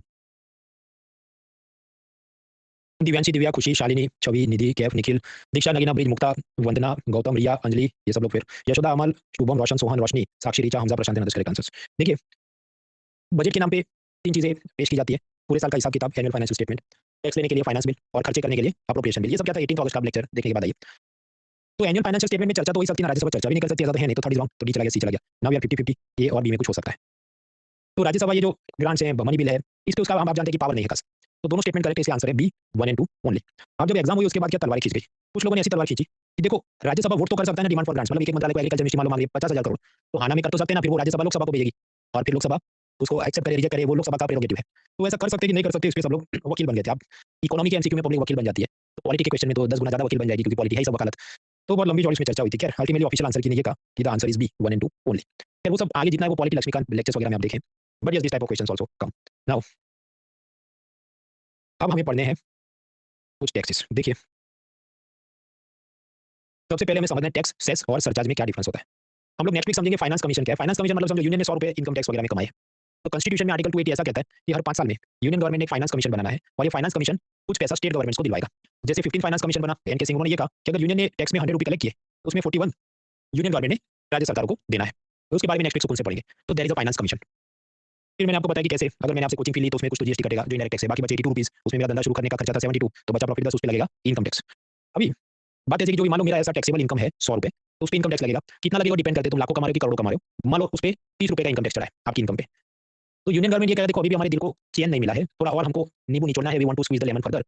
तो तुम और एक चीज हमको दे दो, हेल्थ एंड एजुकेशन सेस, मतलब ये जो 30 रुपए भरा इनकम टैक्स, उस पे और 4% हम सेस लगाएंगे ऊपर। तो 30 रुपए का 4% क्या होगा, 1 रुपए 20 पैसा और भरो, मतलब 31 रुपए 20 पैसे, 31 रुपीज 20 पैसा तुम भरो। और भी एक चीज लगेगी सरचार्ज, वो अभी मैं आगे बताता हूँ, अभी के लिए उतना उसमें नहीं जा रहे। आपके पास इनकम टैक्स लिया तो फिर ये सेस क्यों मांगा इसने, कारण आप समझिए। जो भी इनकम टैक्स लिया जाता है कॉन्स्टिट्यूशन ने क्या बोला, टैक्स का पैसा, लोन का पैसा किधर जाएगा, कंसोलिडेटेड फंड ऑफ इंडिया में, और इस पे पार्लियामेंट का कंट्रोल होगा, उसको अप्रूव करने के लिए एप्रोप्रिएशन बिल पास करना पड़ता है। और उसके बाद जो फाइनेंस कमीशन है उसको कॉन्स्टिट्यूशन ने सब लिखा है कि तुम बताना टैक्स का कितना पैसा स्टेट्स को देना है। तो समझो सरकार इनकम टैक्स अगर ज्यादा भी कमा ले तो उसमें 41 रुपीज तो उसने यूनियन गवर्नमेंट ने राज्यों को स्टेट गवर्नमेंट को देने हैं। उसमें चाहे बीजेपी हो, तृणमूल हो, आम आदमी पार्टी का स्टेट गवर्नमेंट हो, उन सब में वो बांटा जाएगा 41 रुपीज। तो यूनियन के पॉइंट ऑफ व्यू से समझो क्या होगा, क्या डी मोदी। तो फिर उन्होंने रास्ता क्या निकाला कि हम एक और चीज मांगते हैं, सेस, क्योंकि कॉन्स्टिट्यूशन में सेस नाम का शब्द नहीं लिखा है, और इस सेस का पैसा हम लोग डालेंगे पब्लिक अकाउंट में। और आप याद करें 18 अगस्त का लेक्चर कि पब्लिक अकाउंट में पार्लियामेंट का कंट्रोल कम है, उसमें पैसा आएगा वो अपने आप चलता है, उस पे पार्लियामेंट ज्यादा कुछ बोल नहीं सकती।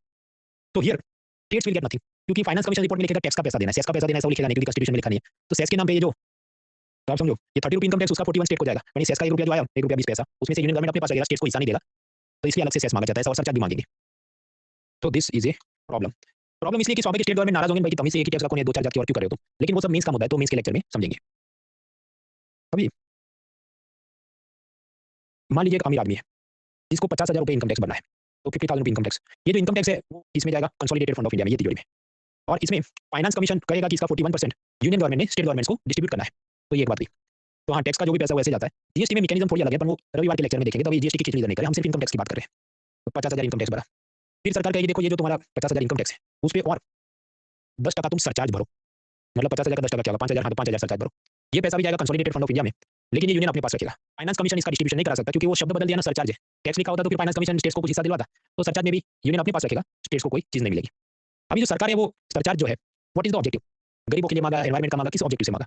तो ऐसा कोई ऑब्जेक्टिव नॉर्मली नहीं होता, वो सरकार की मर्जी है जिस पे खर्च करना है। तो usually they do not specify the motive. जैसा सेस में तो होता है कि हेल्थ एजुकेशन सेस है, तो नाम में हो गया कि हेल्थ एंड एजुकेशन के लिए पैसा लिया है। सरचार्ज में ऐसा नहीं है नॉर्मली। एक एक्सेप्शन ऐसा है कि 2018 में उन्होंने एक सरचार्ज इंट्रोड्यूस किया था, सोशल वेलफेयर सरचार्ज। वो कस्टम ड्यूटी पे लगता था, तो उसमें नाम लिखा था कि सोशल वेलफेयर में पैसा यूज करेंगे। अदरवाइज नॉर्मली सरचार्ज मांगते तो वो क्लैरिटी से नहीं बोलते कौन सी चीज के लिए मांगे होगी, बस तुम भरो। तुम नागरिक हो तो बस हमें नहीं छोड़ना है, we want to squeeze the lemon so you pay the tax, surcharge. Third, फिर आता है सेस। सेस ऐसा है कि समझो वो इनकम टैक्स पे भी लगता है और इस सरचार्ज पे भी लगता है।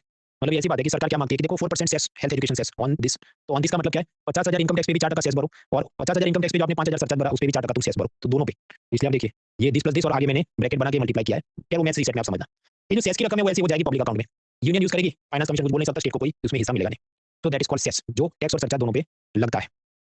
तो मतलब मैं इसको आई थिंक मैंने हैंडआउट में दिया होगा ग्राफिक्स के साथ। 50,000 इनकम टैक्स भरा तो सीएफआई कंसोलिडेटेड फंड में गया, तो पीएम के मतलब यूनियन के पास गया, फाइनेंस कमीशन बोलेगा, स्टेट को हिस्सा मिलेगा। उसके ऊपर 10% सरचार्ज चढ़ा, तो 50,000 का 10, 5,000 वो कंसोलिडेटेड फंड में गया, लेकिन फाइनेंस कमीशन और स्टेट गवर्नमेंट कुछ बोल नहीं पाएंगे। और इन दोनों चीजों पे 4% हेल्थ एजुकेशन सेस लगा। तो वो ऐसी बात है। 4% का मतलब क्या होता है? 0.04। तो 50,000 इनकम टैक्स पे भी मतलब 2,000 सेस और 5,000 सरचार्ज पे भी 0.4 200 रुपए सेस। तो 2,200 रुपए का सेस भरो तुम। तो कुल मिला के क्या भरेंगे आप?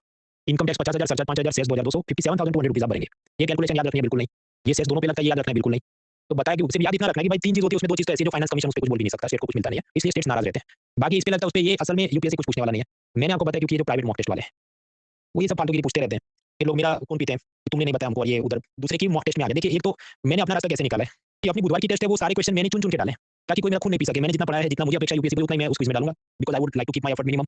लेकिन जो दूसरे प्राइवेट मॉक टेस्ट में उसको नहीं रोक सकता कि तुम एग्जाम ओरिएंटेड नहीं ऐसी चीज मत पूछो, तो वो पूछते रहते हैं, इसलिए उसका खून मेरे पीने को आते हैं। Otherwise I don't even find this important.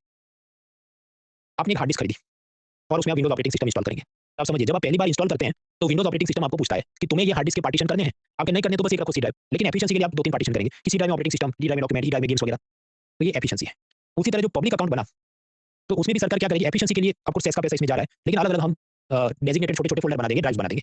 Central road safety fund मतलब पेट्रोल डीजल पे क्या लगता है? इनकम टैक्स नहीं लगता, जीएसटी भी नहीं लगता, यूनियन गवर्नमेंट की एक्साइज ड्यूटी लगती है, वो रविवार को देखेंगे। उस पे सरकार कोई सेस मांगेगी, मान लो रोड सेफ्टी का सेस, तो वो सेंट्रल रोड सेफ्टी फंड में जाएगा। फिर इनकम टैक्स पे मैंने आपको बताया हेल्थ और एजुकेशन सेस, तो हेल्थ का जो पैसा है प्रारंभिक शिक्षा कोष में जाएगा, एजुकेशन का पैसा, और स्वास्थ्य मतलब हेल्थ का पैसा जाएगा प्रधानमंत्री स्वास्थ्य सुरक्षा निधि। तो ये सब समझो पब्लिक अकाउंट का हिस्सा है और ये सेस का पैसा अलग अलग डेजिग्नेटेड फंड में जाता है। और सरकार ऐसा क्यों करे? ताकि स्टेट गवर्नमेंट को पैसा नहीं देना पड़े, यूनियन गवर्नमेंट है। अब इसमें कंट्रोवर्सी क्या लेटेस्ट चल रही है? पॉलिटिन पढ़ना एक ऑफिसर होता है, controller and auditor general of India. ये भी नॉर्मली आईएएस ऑफिसर आजकल को बनाते हैं। उसका काम है कि बजट में जो भी पैसा पार्लियामेंट ने सरकार को दिया तो सरकार ने ठीक से यूज किया कि नहीं, स्कैम हुआ कि नहीं, और फिर वो सब ऑडिट करके पार्लियामेंट में भेजता है। उसने ये पाया कि देखो इनकम टैक्स और बाकी टैक्स का पैसा कंसोलिडेटेड फंड में गया वो तो बराबर है, लेकिन ये जो सेस का पैसा पब्लिक अकाउंट में गया तो उससे भी आगे उसे डेजिग्नेटेड फंड में जाना था रोड एजुकेशन हेल्थ केयर के लिए, लेकिन वो नहीं गया है। 73 लाख करोड़ रुपीस का ऐसा सेस का पैसा वो गया ही नहीं है। तो मतलब कि मंत्रियों ने अपने सब ऑफिस रिनोवेशन और एसी और बीएमडब्ल्यू कार ले लिए, या ऐसे ही आइडल पड़ा है, धूल खा रहा है, वो सब अब कंट्रोवर्सी है। अब न्यूज़पेपर में ज्यादा आएगा नहीं क्योंकि आप जानते हैं न्यूज़पेपर वालों को सब ट्रम्प ट्रम्प पूरा दिन करना है। तो दिस इज कंट्रोवर्सी, क्या ये मींस के मुद्दे में इसमें हम समझेंगे। अब आप समझिए, आप हार्ड डिस्क का डेली पार्टीशन करते हैं क्या? नहीं। आपने जब फ्रेश ऑपरेटिंग सिस्टम इंस्टॉल किया तभी वो आपको पूछेगा नहीं कि सी ड्राइव बना, डी ड्राइव बना है, तो पहली बार वो आपको पूछेगा, पहली बार आप उसको परमिशन देंगे। फिर रोज का है वो तो रोज का पार्टीशन है तो वो तो वही है। सिमिलरली मैंने आपको बताया पब्लिक अकाउंट जो है तो पार्लियामेंट का उस पर बहुत कंट्रोल नहीं है, लेकिन जब सरकार पहली बार पब्लिक अकाउंट में ऐसा कोई डेजिग्नेटेड फंड बनाएगी तो ऐसी बातें पहली बार आप पार्टीशन कर रहे हैं तो हार्ड डिस्क में वो सब ऑपरेटिंग सिस्टम आपको पूछेगा करना है कि नहीं करना, you have to take some permission या अप्रूवल। तो for example union government petrol diesel पे लगाती है एक्साइज ड्यूटी जो एक इनडायरेक्ट टैक्स है, इस पे लगाती है सेस, रोड इंफ्रास्ट्रक्चर सेस, तो ये जाएगा पब्लिक अकाउंट में। लेकिन पब्लिक अकाउंट में भी उन्होंने एक ऐसा पार्टीशन बनाया है सेंट्रल रोड इंफ्रास्ट्रक्चर फंड, और स्टेट गवर्नमेंट को इसमें से कुछ तमुरा भी मिलेगा नहीं क्योंकि सेस का यही सिद्धांत है। अभी आप देखिए ये पहली बार ऐसा पार्टीशन बना है सेंट्रल रोड इंफ्रास्ट्रक्चर फंड, तो पहली बार जब आप ऐसा पब्लिक अकाउंट में कुछ प्लस माइनस करते हो तो पार्लियामेंट की अप्रूवल लेनी पड़ती है, फिर रोज रोज अप्रूवल नहीं लेनी पड़ती। तो when they set it up for the first time तो पार्लियामेंट की अप्रूवल लेती है। पार्लियामेंट की अप्रूवल कैसे मिलती है? आप एक विधेयक यानी बिल डालते हैं, बिल पास होता है, एक्ट बनता है, तो सेंट्रल रोड फंड एक्ट के तहत ये सेंट्रल रोड इंफ्रास्ट्रक्चर फंड बनाया गया, उसमें लिखा पेट्रोल डीजल का एक्साइज के ऊपर सेस लगेगा और इसमें जाएगा। आफ्टरवर्ड्स डेली जितना पेट्रोल पंप में आपने पेट्रोल भरा उसमें टैक्स भरा, सेस भरा, तो रोज का पार्लियामेंट कुछ बोलेगी नहीं उसमें, और रोज पे पब्लिक अकाउंट का पैसा सरकार अपने हिसाब से यूज करती रहे। अनदर थिंग, ऐसा जरूरी नहीं है कि हर एक सेस का ऐसा डेडिकेटेड फंड हो। कुछ सेस ऐसा वो सीधा पब्लिक अकाउंट में माना जाए, ऐसा अलग उसका नाम लेके फंड ना बनाया, तो उसमें बहुत ज्यादा पीएचडी थीसिस करने नहीं जाएंगे। मैंने आपको बेसिक उसकी फिलोसॉफी बता दी। तो एक तो इनकम टैक्स है, उस पे क्या लगता है 4% हेल्थ एजुकेशन सेस। तो इनकम टैक्स इंसानों पे लगता है, कंपनियों पे लगता है कॉर्पोरेशन टैक्स, ये दोनों पे 4% सेस गया हेल्थ एजुकेशन का। अब ये जो पैसा जाएगा तो उसका नीचे फंड बनाया पब्लिक अकाउंट के नीचे, तो इसमें जो हेल्थ वाला पैसा जाता है उसका नाम है प्रधानमंत्री स्वास्थ्य सुरक्षा निधि, 2021 में बना, तो ये पब्लिक अकाउंट है। और इसको कहा गया नॉन लाप्सेबल है। नॉन लाप्सेबल का मतलब ऐसा कि नॉर्मली जो भी पैसा इलेक्ट हुआ, अलॉट हुआ, तो समझो फाइनेंस मिनिस्ट्री ने ये हेल्थ का पैसा हेल्थ मिनिस्ट्री को दिया होगा, और फाइनेंस मिनिस्ट्री ने क्या बोला होगा कि ये 1 अप्रैल से लेके 31 मार्च के लिए दिया है, अगर तुमने यूज नहीं किया तो मैं वापस ले लूंगी। मतलब नॉर्मली फंड्स लाप्सेबल होते हैं, ये नॉन लाप्सेबल मतलब क्या? एक बार दे दिया मौज करो, वो फाइनेंस मिनिस्ट्री वापस नहीं मांगेगी, भले हेल्थ मिनिस्ट्री ने यूज नहीं किया, ऐसे दूर खा रहे तो भी नहीं मांगेगी। Therefore it is called non lapsable fund. Non lapsable fund और सुकून से हम लोग समझेंगे, प्रोबेबली नेक्स्ट वीक वहां तक हम पहुंच जाएंगे। अब ये जो पैसा गया इनकम टैक्स के ऊपर हेल्थ एजुकेशन से, और उसमें से हेल्थ का पैसा प्रधानमंत्री स्वास्थ्य सुरक्षा निधि में गया, उसमें से अलग अलग योजनाएं चलेंगी, आयुष्मान भारत, प्रधानमंत्री जन आरोग्य योजना और भी योजनाएं, वो सब हम लोग छठे पिलर में हेल्थ की स्कीम्स देखेंगे, तब इसका लोड नहीं लेना है। अभी प्रधानमंत्री स्वास्थ्य सुरक्षा निधि बनाया तो पब्लिक अकाउंट में नई चीज बनाई, तो क्या पार्लियामेंट की परमिशन ली थी, उसका कोई कानून बनाया था कि नहीं? जवाब है मुझे नहीं पता। इन्होंने पीआईबी पे ढिंढोरा पीट के बताया नहीं, तो मैं खुद से जेम्स बॉन्ड बन के ढूँढने गया नहीं। तो हर चीज़ का जेम्स बॉन्ड हमको नहीं बनना है। कोई चीज़ बहुत लाइमलाइट में तो ही समझ अदरवाइज़ डोंट वेस्ट टाइम। अब ऐसे अलग-अलग सेस और सरचार्ज की सरकार ने कोई इम्तिहान नहीं है इतने सारे लगा के रखे हैं, जस्ट फॉर द पर्पज़ कि ये राज्य सरकार को एक फुटी कॉइन मिलनी चाहिए। तो ऐसे बहुत सारे और भी हैं, वो कौन-कौन से रविवार को हम पहुँचेंगे जीएसटी कस्टम वगैरह में, उसमें और भी अलग-अलग जात के सेस लगते हैं, वो तब आराम से पढ़ेंगे। अभी आपके ऑब्जर्वेशन के लिए या फिर आपके रिवीजन के लिए मैंने ये जो पहला हैंडआउट है 2A1 उसमें टेबल बना के डाल दिया कि कौन-कौन से जात के सेस लगते हैं। उसका अभी लोड नहीं लेना है क्योंकि जीएसटी भी खत्म करेंगे तब आपको पूरा आइडिया आएगा इतना 25 जात का टैक्स है, 25 जात के सेस है, then it will make sense. So need not worry about that table which is given in your first handout. तो टैक्स सेस और सरचार्ज हमने खत्म किया। अभी हम आगे बढ़ते हैं टैक्सेस सब topic direct taxes. Direct taxes की भी कोई इंतहा नहीं है, कॉर्पोरेशन टैक्स, गूगल टैक्स वाला इनका बहुत कुछ है। एक तो आसान वाले पढ़ते हैं, फिर ब्रेक लेते हैं, फिर और पढ़ते हैं। इनकम टैक्स हम आज नहीं पढ़ेंगे जानबूझ के, भले लेक्चर जल्दी खत्म हो जाए तो भी नहीं पढ़ेंगे क्योंकि उसके लिए फ्रेश माइंड चाहिए, तो कल इनकम टैक्स सुकून से हम लोग पढ़ने वाले हैं। तो इनकम टैक्स के अलावा वाले दूसरे आसान से टैक्स भी पढ़ते हैं, थोड़ा पढ़ते हैं फिर ब्रेक लेते हैं। लेट्स अंडरस्टैंड कंपनियों पे लगने वाला कॉर्पोरेशन टैक्स। मान लीजिए मुकेश अंबानी ने एक जियो फोन बेचा 1500 रुपीज़ में, तो टर्नओवर या सेल्स कितनी हुई 1500, और ये उनका प्रॉफिट नहीं है क्योंकि फोन के मैन्युफैक्चरिंग में जो इंजीनियर लगा होगा उसको 100 रुपए सैलरी दी, ये दुकान में लाइट बिल आएगा 100 रुपए, रिसर्च डेवलपमेंट किया होगा उसके 100 रुपए, और ये फोन बनाने की जो मशीन इंस्ट्रूमेंट टूल्स हैं वो भी बिगड़ जाएंगे, उसको रिपेयर करना पड़ेगा मशीनरी को, तो उसे हम कहते हैं डेप्रिसिएशन कि रिपेयर मेंटेनेंस में कुछ खर्चा गया होगा 100 रुपए। तो ये सब तो उसके खर्चे हुए ना, तो माइनस करो, तो देन यू फाइंड आउट कि इनका असल प्रॉफिट कितना है 1100 रुपए। ये जो प्रॉफिट है इस पे कंपनी ने डायरेक्ट टैक्स भरना है जिसको हम कहते हैं कॉर्पोरेशन टैक्स। कितना भरना है, ये पुरानी कंपनी है तो 25% टैक्स लगे। तो ये एक चीज हुई कि कंपनी के सेल्स में से आप प्रॉफिट निकालते हैं, प्रॉफिट पे आपने मतलब कंपनी ने कॉर्पोरेशन टैक्स भरना है। अब कुछ कुछ बार सरकार इनको लॉलीपॉप देगी। लॉलीपॉप ये देगी, देखो तुमने तुम्हारा इलेक्ट्रिसिटी बिल है 100 रुपए, मान लो ये तुम कोल पावर्ड या थर्मल इलेक्ट्रिसिटी यूज कर रहे हो और सरकार चाहती है कि clean energy solar wind energy ये लोग यूज करें, तो सरकार ये कहेगी कि अगर तुम सोलर बिजली यूज करोगे भले उसका 100 रुपए भी लो, हम तुम्हें 2x बेनिफिट देंगे। मतलब उस केस में कंपनी क्या करेगी, सोलर पैनल लगाया उसमें से बिजली बनाया, मान लो उसका भी खर्चा 100 रुपया है, लेकिन अकाउंटिंग के लिए वो जब टैक्स में गिनेगा तो 100 की जगह 2x कर देगा, मतलब -200। तो ये खर्चे के रूप में माइनस होगा। फिर रिसर्च डेवलपमेंट तुम जितना ज्यादा करोगे तो सरकार तुम्हें मान लो 2x फायदा देगी, तो उसने रिसर्च डेवलपमेंट में मान लो 100 रुपए खर्च किए पर वो कैलकुलेशन में गिना जाएगा 200 रुपीज। तो ये जाके टैक्स इंसेंटिव्स हो गए। इससे क्या फायदा है, देखिए कंपनी का असल प्रॉफिट तो इतना ही है 1100 रुपीज रियल, लेकिन टैक्स इंसेंटिव्स के बाद ये 200 एडजस्ट हो जाएगा ना, माइनस होगा, तो अब उसका टैक्सेबल प्रॉफिट कम हो गया 900 ओनली, और उस पे 25% कॉर्पोरेशन टैक्स भरो। तो ऐसे सब इंसेंटिव देके कंपनियों पर टैक्स का बोझ कम किया जाता है। आपके सरकार का लॉस हो गया, भाई सीधा लॉस हो गया, पर इनडायरेक्ट फायदा भी तो होगा ना कि इलेक्ट्रिसिटी सोलर में वो क्लीन एनर्जी करेगा, रिसर्च डेवलपमेंट कुछ करे ताकि जैसा जापान साउथ कोरिया है ऐसा हम डेवलप हो सके। So then government will give such incentives. इस पे बहुत लोड नहीं लेना, हम लोग चार्टर्ड अकाउंटेंट की परीक्षा की तैयारी नहीं कर रहे, बेसिक 2 लाइन में जो एकदम थोड़ा बहुत अंदाजा आ गया वो काफी है। अब जो कॉर्पोरेशन टैक्स है वो समझो एक नहीं वो अनेक है उसके स्लैब। अगर आपने 1 अक्टूबर 2019 के बाद नई मैन्युफैक्चरिंग कंपनी बनाई, ये ब्रेड बिस्किट कुछ बनाने वाली कंपनी, तो आप उस पे जो भी प्रॉफिट कमाओगे उस पे कॉर्पोरेशन टैक्स भरो 15%, उस पे सेस सरचार्ज सब चलेगा, तो इफेक्टिवली आप करीब 17% आपको भरना पड़ेगा, प्रॉफिट का पैसा चला जाएगा टैक्स सेस और सरचार्ज में। मान लीजिए कोई एक्जिस्टिंग कंपनी मतलब 2019 से पहले बनी हुई रिलायंस विप्रो टीसीएस वगैरह, तो उन्होंने प्रॉफिट में से 22% कॉर्पोरेशन टैक्स उस पे सेस सरचार्ज सब चढ़ा, तो 25% उनका प्रॉफिट टैक्स में चला जाएगा। कोई फॉरेन कंपनी जैसे फेसबुक भारत में प्रॉफिट कमा रही है, तो पहले उसके प्रॉफिट पे लगता था 40% कॉर्पोरेशन टैक्स, फिर आगे चल के सरकार ने थोड़ा कम किया तो अभी लगेगा 35% टैक्स, उस पे सेस सरचार्ज सभी चलेगा, वो कितना चलेगा हम पढ़ने नहीं बैठेंगे। या जब मैं कह रहा हूँ सेस तो basically health and education cess की बात हो रही है। कुछ लोग कहें देखो तुमने फॉर्मूला तो ऐसा सीखा ना कि tax plus surcharge multiply with cess, तो तुमने अगर ऐसा क्यों लिखा tax plus cess plus surcharge, तो गलत है। तो भाई ये वकील मत बनो, हर जगह में ऐसा लिखने बैठा हो आपको फ्लो आपका चला जाएगा। मुझे बस यहाँ टैक्स सेस सरचार्ज 3 चीज लगती है, कलेक्टिवली आपका इतना पैसा जा रहा है। We are not here for the chartered accountant exam, वो आप ध्यान रखें। तो ये एक बात हुई, क्या प्रॉफिट कमाते हैं उसमें से कंपनी प्रॉफिट कमाती है उसमें से कॉर्पोरेशन टैक्स भरे। लेकिन अब कुछ कंपनियां बदमाशी पे उतर आएंगी, वो ऐसा करे कि इसी टेबल में ये जो इलेक्ट्रिसिटी बिल था हमने देखा 100 रुपये का उसका बिल है, लेकिन वो सोलर पैनल यूज करा तो सरकार ने कहा 2x इंसेंटिव, तो तुम 200 रुपये माइनस कर देना। रिसर्च डेवलपमेंट में भी तुम ऐसा 100 रुपये खर्च किया 2x माइनस कर देना 200। अब ये सब करने में वो अलग अलग जाके ऐसे जो भी टैक्स डिडक्शन टैक्स इंसेंटिव्स ये सबको मिसयूज करे, मिसयूज कर करके वो अपना प्रॉफिट टैक्सेबल प्रॉफिट दिखा दे जीरो। तो समझो रियल प्रॉफिट तो है उसका कितना 1100, लेकिन ये सब खेल करके Excel juggling data book manipulation करके वो मेरा टैक्सेबल प्रॉफिट तो शून्य है, तो मुझे तो कोई टैक्स भरना नहीं है। ऐसी कंपनियों को आप क्या कहें, जीरो प्रॉफिट कंपनीज। अब वो ऐसा कैसे करेगा, वो सब सीए परीक्षा का काम है, हम उस पर दिमाग नहीं खर्च रहे, हमसे बेसिक आइडिया ले रहे हैं। अब स्वाभाविक ये सब राजीव गांधी को मजा नहीं आया, तो उसने कहा ऐसी कंपनियों को पकड़ो और उन पे लगाओ मिनिमम कॉर्पोरेशन टैक्स 87 में। फिर 96 में चिदम्बरम फाइनेंस मिनिस्टर बना, तो उसने कहा देखो इस चीज को हम कहेंगे minimum alternate tax. Minimum alternate tax क्या है कि ऐसी जो कंपनियां जो जीरो टैक्स दिखा रही है by misusing all their benefits, उन्होंने कम से कम 15% टैक्स भरना पड़ेगा अपने बुक प्रॉफिट पे। आगे वो कैसे पता चलेगा, आगे वो सब सीए का प्रश्न है, तो हमको नहीं समझो, वो दिखा रहा है कि मेरा जीरो प्रॉफिट है, पर आप असल कैलकुलेशन करो तो वो इसका इतना है, मान लो इसी को हम कहें बुक प्रॉफिट, हाँ तो इस पे 15% टैक्स भरो अभी, तो ऐसा सब सरकार ने इन कंपनियों को कहा। ऐसी zero tax company zero profit company उनकी हवा टाइट की गई। तो इसका 1 घंटे पीएचडी हम करने नहीं बैठेंगे, जितना आपको अंदाजा आ गया वो काफी है। क्या क्यों कैसे करेगा समझो, आप एक तो पीवाई की उठा के देखो, इतना वो पूछता ही नहीं है। बेसिकली एक एक लाइन के ये तो टैक्स है, एक लाइन में याद रखने। वैसे हैंडआउट में सब ग्राफिक्स दिया है कि मान लो कोई organisation made profit but showing zero taxable income, तो उनके क्या लगेगा मिनिमम अल्टरनेट टैक्स मैट। तो अगर वो कंपनी के रूप में रजिस्टर्ड है तो इसे हम कहेंगे मैट। लेकिन मान लीजिए अमूल कोऑपरेटिव ऐसा करे, तो अमूल कोऑपरेटिव कंपनी नहीं है, कोऑपरेटिव सोसाइटी में रजिस्टर्ड है, तो सरकार ने तुमको भी नहीं बख्शेंगे, तो उस पे भी ये लगता है अगर वो कहे मेरा जीरो प्रॉफिट है तो भी सरकार कहेगी 15% टैक्स भरो, उसे कहेंगे ईएमटी अल्टरनेट मिनिमम टैक्स। उसको याद नहीं रखना है, लेकिन ये भी एक टैक्स है, तो मैंने आपको बता दिया क्या ये भी एक टैक्स है। तो मिनिमम अल्टरनेट टैक्स, ऐसी कंपनी जी प्रॉफिट कमा रही है लेकिन सब ये टैक्स के बेनिफिट को मिसयूज करके जीरो दिखा रही है, तो उन पे अलग से ये टैक्स लगता है जिसका नाम है एमएटी। लेकिन कोऑपरेटिव सोसाइटी है तो उस पे भी यही लगता है, लेकिन उसको कहेंगे EMT. Next is startup company. तो स्टार्टअप कंपनी की व्याख्या कॉमर्स मिनिस्ट्री ने दी है कि जिसकी उम्र 10 साल से ज्यादा नहीं है रजिस्ट्रेशन के बाद, जिसका एनुअल सेल्स 100 करोड़ से ज्यादा नहीं है, और तीसरा जो रिसर्च इनोवेशन डेवलपमेंट कुछ कर रहा है। मतलब मैं अगर नया होटल रेस्टोरेंट खोलूं तो वो स्टार्टअप नहीं है, लेकिन मैं कहूं कि मेरा जो होटल है उसमें वेटर का काम रोबोट्स कर रहे हैं और आपके टेबल पे ड्रोन्स डिलीवरी हो रही है खाने की, देन इट स्टार्टअप। तो जो भी इस डेफिनेशन में फिट करेगा, पहला, दूसरा और तीसरा, तीनों कंडीशन एक साथ फुलफिल करेगा, तो सरकार ने कहा तुम मौज करो, तुम पे कोई कॉर्पोरेशन टैक्स नहीं, तुम्हारे मालिकों पे कोई इनकम टैक्स नहीं। कब तक? तो 10 साल के अंदर 3 साल तक, क्योंकि स्टार्टअप की क्या व्याख्या है, 10 साल तक रजिस्ट्रेशन के, 10 साल तक वो स्टार्टअप है। तो 10 साल के अंदर कोई भी 3 साल वो कंपनी के मालिक पसंद करें कि ये 3 साल हमको ये केबीसी का जैसा नहीं होता, सब लाइफलाइन वो यूज़ करना है, तो वो 3 साल उसको सब माफ है। तो that is the benefit to startup. अब ऐसा जब बेनिफिट दिया जाएगा, तो स्वाभाविक है जो धूर्त लोग हैं, क्रोनी पीपल हैं, वो मिसयूज़ करने आ जाएँगे। वैसा कि आप याद करें, स्टार्टअप में जो इन्वेस्ट करता है उसको हम क्या कहते हैं? Angel investor. अब जो एंजल इन्वेस्टर है उसने स्टार्टअप में इन्वेस्ट किया है और हमने देखा कि स्टार्टअप को अपने प्रॉफिट पे कॉर्पोरेशन टैक्स तो भरना है, लेकिन उसको क्या लाइफलाइन मिली है कि 10 में से 3 साल माफ है, बाकी के 7 साल तो भरना पड़ेगा। यहाँ तक तो ठीक है, लेकिन 3 साल माफ है तो उसको मिसयूज़ करने का स्कोप बनता है ना, तो कुछ बार ये करे कि ये जो एंजल इन्वेस्टर के नाम पे कोई क्रूकेड पॉलिटिशियन है, कोई बिल्डर माफिया है, अपने बेटे का स्टार्टअप खुलवा दे, ब्लैक का पैसा व्हाइट करे। वो कैसे करे हम समझने नहीं बैठेंगे, पर समझो वो कुछ तो गड़बड़ कर रहा है। तो सरकार ने कहा देखो, ये एंजल इन्वेस्टर ने मान लो 100 करोड़ रुपए इन्वेस्टमेंट किया है, मान लो अर्बन क्लैब, स्विगी, ज़ोमैटो किसमें, तो इस पर स्विगी, ज़ोमैटो ने 30 करोड़ सरकार में टैक्स भर दे और उसे हम कहेंगे angel tax. 30% angel tax on the investment received. अगर वो स्टार्टअप कॉमर्स मिनिस्ट्री के नीचे डिपार्टमेंट डीपीआईटी उसमें रजिस्टर्ड नहीं है तो प्रॉफिट पे कॉर्पोरेशन टैक्स भरो, हालांकि 10 में से 3 साल माफ है, और जो एंजल इन्वेस्टमेंट आया उस पे 30% इन्वेस्टमेंट का ऊपर टैक्स भरो अगर आपने रजिस्ट्रेशन नहीं किया है तो स्टार्टअप्स फिर सब्जेक्टेड टू सच टैक्सेस। फिर काफी समय तक सब धमाल हुई कि ये सब तो ईज ऑफ डूइंग बिजनेस नहीं है और परेशान किया जा रहा है, फालतू के नोटिस आते हैं। तो 2024 के अंदर सरकार ने ये एंजल टैक्स एबॉलिश कर दिया, ये खत्म हो गया। अभी तो तुम पढ़ा भी क्यों रहे, तो भाई तो खत्म भी तो अभी हुआ है ना, तो फिर तो पढ़ना भी 2-3 साल तक वो क्वेश्चन बैंक अपडेट नहीं करेगा, अपडेट करके भी पूछे कौन सा रद्द हुआ है, तो आपको याद होना चाहिए एंजल टैक्स रद्द हुआ है। तो दिस इज दैट। अब इसके अलावा ऐसा सब ब्लैक मनी और उसके खिलाफ लड़ने के लिए और भी बहुत सारे मैकेनिज्म है, वो अभी नहीं पढ़ेंगे, नेक्स्ट वीक। जैसे base erosion, profit shifting, double taxation avoidance agreement, general anti avoidance rule, round tripping, shell firms, Laffer curve, tax evasion, elasticity, बहुत कुछ है, वो अभी नहीं पढ़ेंगे, नेक्स्ट वीक पढ़ेंगे। अभी हमसे डायरेक्ट टैक्स को एकदम उसका जो बेसिक समझना है, एक दो लाइन में उस पे फोकस करें। तो we are done with two direct taxes. एक है कॉर्पोरेशन टैक्स जो कंपनियों के प्रॉफिट पे लगता है, कुछ कंपनियां जो बदमाशी कर रही थी, जीरो प्रॉफिट दिखा रही थी, तो उन पे लगता है मिनिमम अल्टरनेट टैक्स, वो हमने देख लिया। इसके बाद ब्रेक लेते हैं, ब्रेक के बाद हमको और चीजें समझनी है, गूगल टैक्स और बायबैक टैक्स वगैरह। तो let's take a break for 5 minutes, तब तक आप एक और क्वेश्चन ट्राई करें। आप याद करें, एडम स्मिथ ने 4 सिद्धांत दिए, इक्वालिटी, सर्टेनिटी, कन्वीनियंस, इकोनॉमी। ये तो याद रखने क्योंकि Adam Smith father of economics है।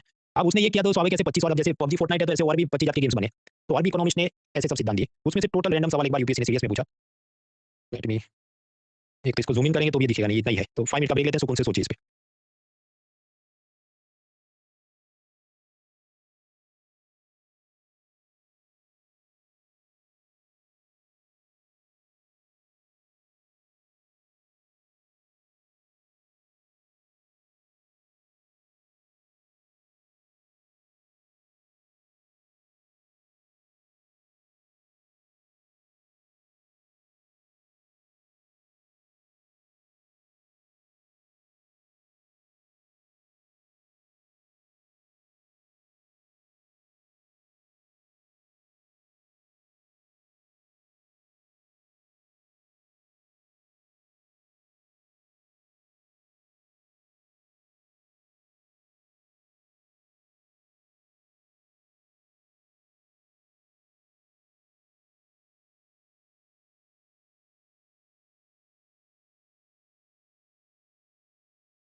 तीन मोर मिनट्स।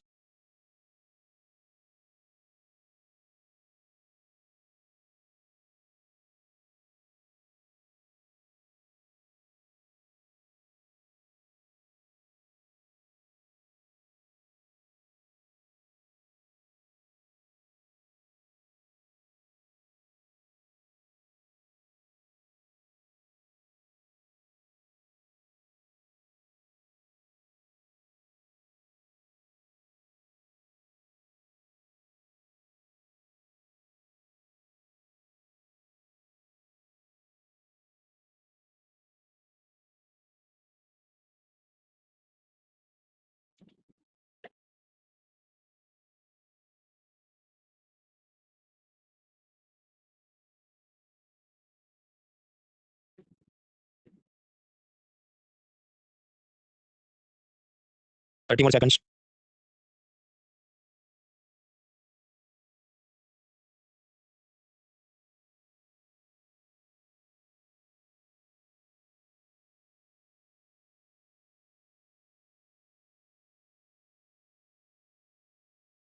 हाँ तो मित्र, आपको क्या लगता है इसमें? Voting line timer starts in 3, 2, 1 start. Diksha, Khushi, Prashant, Samriddhishu, Gaurav, Vishal, Kundana, Puja, Mir, Anurag, Yashoda, Aman, Sakshi, Shubham, Vishwajeet, Richa, Amar, Prashant, Aryan, Roshan and others correct answers.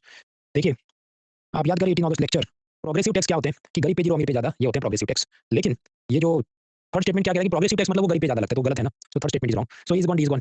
तो वी आर 50-50, सी हो सकता है, नहीं तो बी हो सकता है। अभी फोर्थ स्टेटमेंट तो देखिए करेक्ट है कि इनकम टैक्स के लिए आपको इनकम टैक्स ऑफिसर रखने पड़ते हैं। इस कारण से गरीबों से आप टैक्स ले नहीं सकते, क्योंकि वो 1-1 लाख रुपए में 1% उससे टैक्स लेने में आपको बहुत स्टाफ में चली जाएगी। इनडायरेक्ट टैक्स आप ले सकते हैं जीएसटी, क्योंकि उसके लिए आपने हर दुकान पे ऑफिसर थोड़ी करना है। दुकानदार खुद ही से ग्राहक से लेता है जीएसटी और सरकार में जमा करता है without taking salary from the government, बिना तनख्वाह लिए हर दुकानदार टैक्स कलेक्शन कर रहा है सरकार के लिए। तो yes, indirect taxes are cheaper and easier to collect, तो फोर्थ इज करेक्ट। लेकिन उससे भी हम 50-50 तो कर नहीं पा रहे, क्योंकि समझो वो तो दोनों जगह कॉमन ही है ना, तो फाइनल आंसर हम तब निकाल पाएंगे अगर हम फर्स्ट स्टेटमेंट को चेक कर पाएं। अब फर्स्ट स्टेटमेंट ऐसा है कि वो बुक्स में दिया नहीं है। एबिलिटी टू पे प्रिंसिपल ऐसा है कि जो ज्यादा भर सकता है वो ज्यादा टैक्स भरे। तो ये तो नेट पे सर्च करना पड़े। तो this is the difficult question. Maximum इसमें 50-50 हो सकता था, उसके बियॉन्ड एग्जैक्ट आंसर ऐसा है कि वो तो नेट पे ही आपको मिलेगा। मैंने इतना कभी पढ़ाया नहीं और मैं पढ़ाने वाला भी नहीं, क्योंकि आप समझो एडम स्मिथ के 4 सिद्धांत हम याद करके जा सकते हैं। उसके अलावा अलग-अलग इकोनॉमिक्स ने 12 प्रिंसिपल, 14 प्रिंसिपल बहुत सारे दिए हैं, वो सब करने जाएंगे तो उसका कॉस्ट बेनिफिट अच्छा है नहीं। दूसरा, आईएएस में उन्होंने कभी पूछा नहीं इतना। ये सीडीएस की पता नहीं उनको क्या खुजली, आप याद करें। पिलर 1 डी में वो क्वेश्चन याद करो, यूनिट वाला क्वेश्चन। तो इतना बारीक जो ना आईएएस में पूछा गया वो सीडीएस में पूछते हैं। तो समटाइम्स इट हैपेंस 50-50 करके तो कल के ठीक है, नहीं तो स्किप कर देना चाहिए। फिर वापस आते हैं। तो हमने पढ़ा डायरेक्ट टैक्स के अंदर कॉर्पोरेशन टैक्स देख लिया कंपनियों के प्रॉफिट पे। कुछ कंपनियां अपनी मनमानी करती थी तो मैट लगता है। अब तीसरा ऐसा टैक्स है गूगल टैक्स, जो बंद हो गया, लेकिन कुछ सालों पहले बंद हुआ, तो हमें समझना है।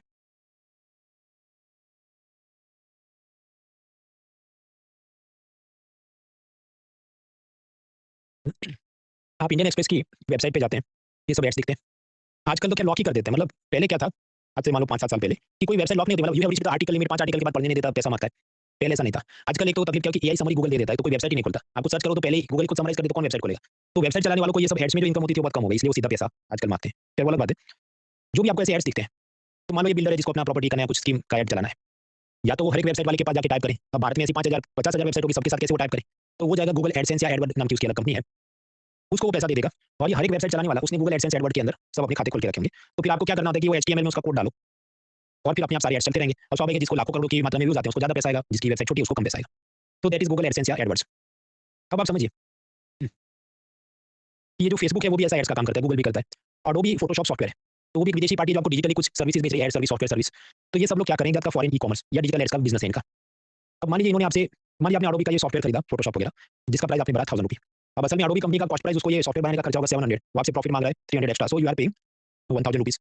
तो ये हो गया सेलिंग प्राइस। तो बायर ने 1000 सेलिंग प्राइस, ये फेसबुक, अडोबी, ये सब कंपनियों ने को पे किया है। बायर है इंडियन और ये कंपनियां हैं फॉरेन। अभी इस पूरे ट्रांजेक्शन पे 2 टैक्स लगते थे। ये जो ट्रांजेक्शन की वैल्यू थी, इतनी 1000 रुपये सॉफ्टवेयर आपने डिजिटली खरीदा, और ये फॉरेन कंपनी थी, हम फॉरेन कंपनियों की बात करें, तो सरकार उस पे 2 to 6% टैक्स लगाती थी, जिसका नाम था इक्विलाइजेशन लीवाई। इक्विलाइजेशन लीवाई। और ये कंपनी का प्रॉफिट कितना है, उसने बोला ना 300 रुपये प्रॉफिट है। तो ये 300 रुपये प्रॉफिट पे सरकार मांगेगी भारत सरकार कॉर्पोरेशन टैक्स, और ये फॉरेन कंपनी है तो पहले 40% कॉर्पोरेशन टैक्स था, अभी कम कर दिया, कितना 35। तो एक ही ट्रांजेक्शन पर 2 टैक्स चढ़े, एक तो इक्विलाइजेशन लीवाई और दूसरा क्या, कॉर्पोरेशन टैक्स ऑन प्रॉफिट। तीसरा जीएसटी भी चढ़ेगा, पर अभी जीएसटी डाल के इसको जटिल नहीं करना है।